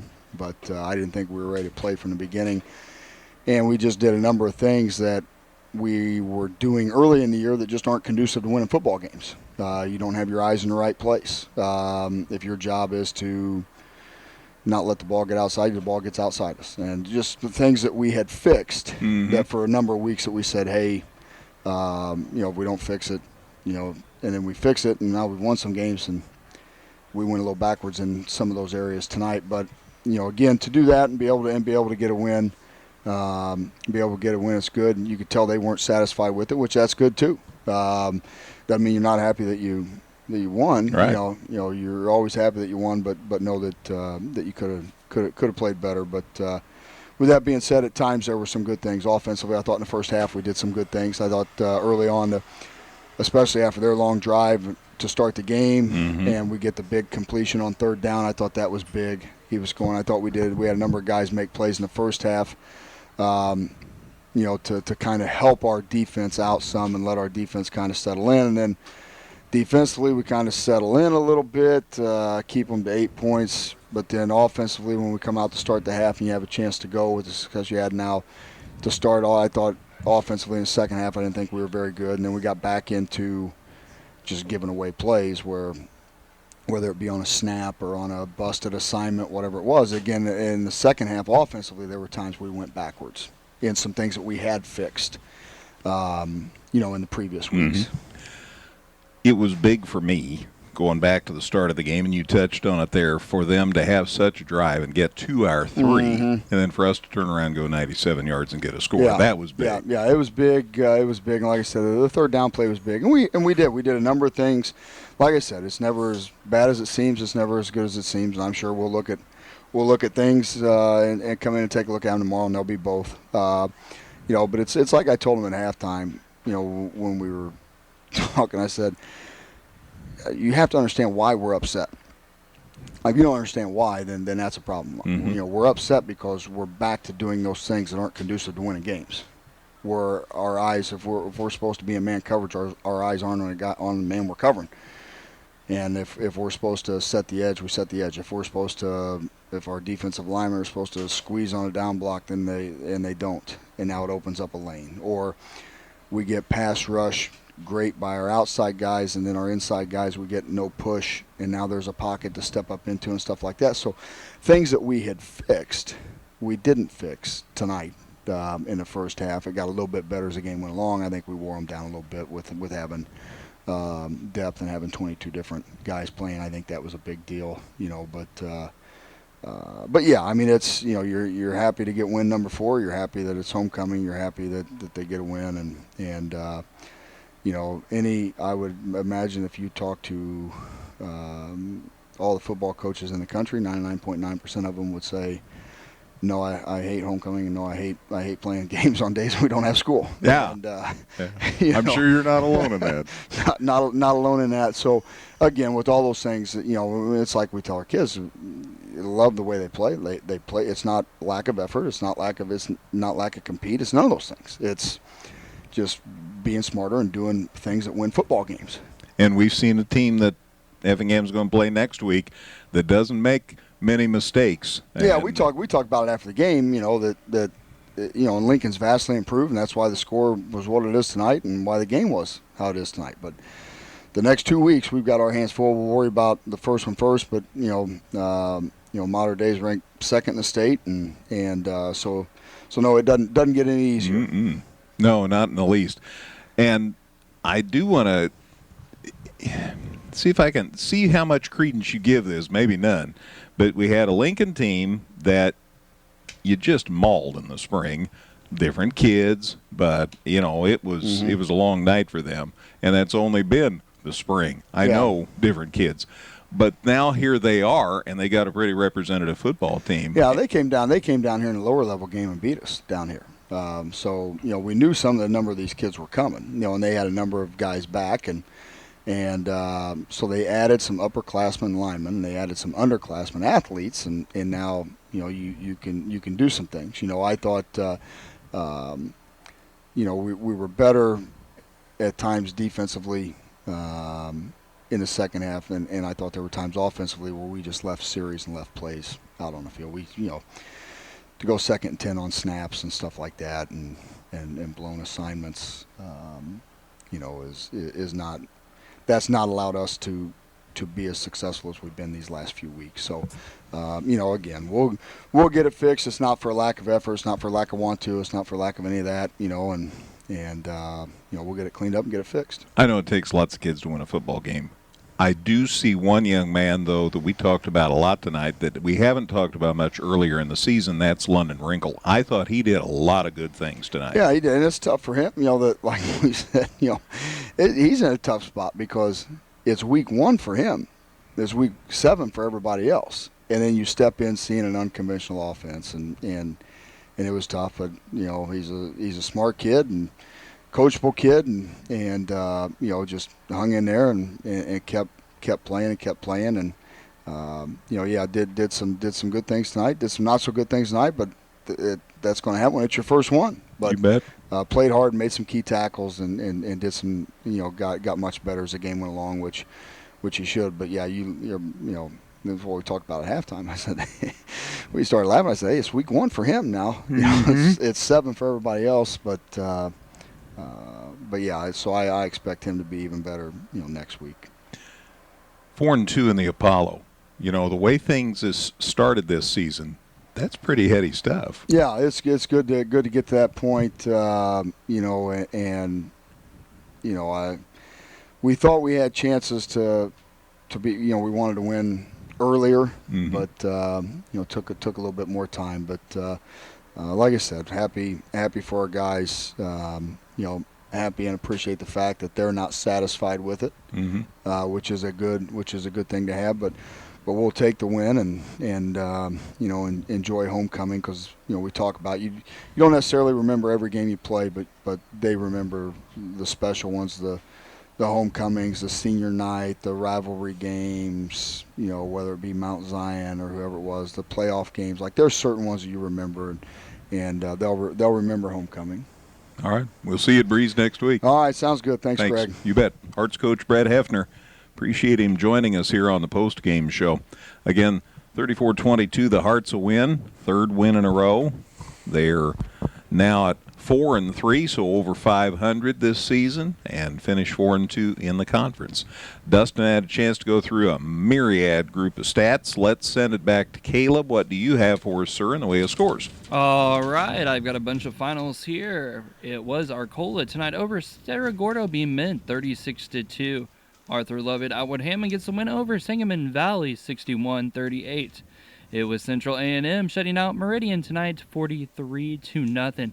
It was Cumberland over Argenta Oriana tonight, as Argenta Oriana, of course, had to cancel all the rest of their games because of a short crew to play football there.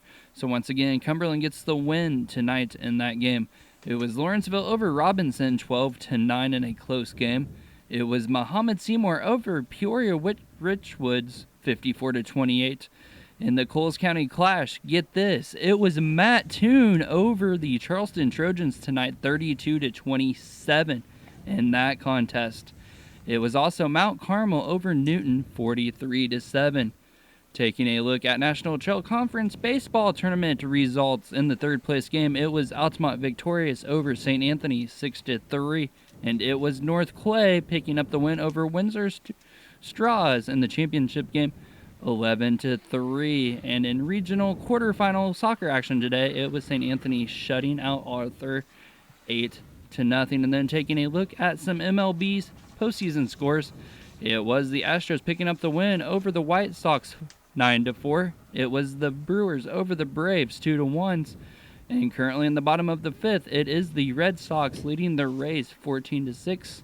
And in the top of the fifth, the Giants have a 2-0 lead over the Dodgers. And that's your scores, gentlemen. Good. Thank you, Caleb, and I appreciate all your efforts tonight. It was really scouring the landscape to find scores because we weren't just looking for scores. We were double-checking who was playing whom tonight in some cases. So thank you for your good work. Reminder, we'll have NASCAR for you both Saturday and Sunday, headed to Charlotte this weekend. And so keep that in mind.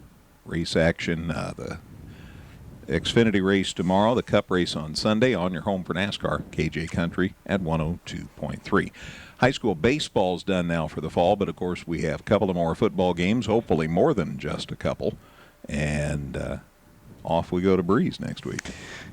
Another big game. They're all big. They have been for a while now, but Effingham has at least put itself in the position where, you know, it still has a chance. And I think you get to the Week 8 part of the season, and if you're still playing meaningful football, that's certainly a better place to be than a lot of people are at this point. It's not an enviable task to have to face Breeze on the road, but it never is. Mm-hmm. And so, even the best teams go to Breeze and get beat sometimes. So we'll just have to wait and see how it goes. But again, Hearts can kind of sort of control their own destiny, and that's nice. The way things kind of got started with a couple of tough opponents, you weren't sure you'd get to this point, but they have been playing better football week after week after week.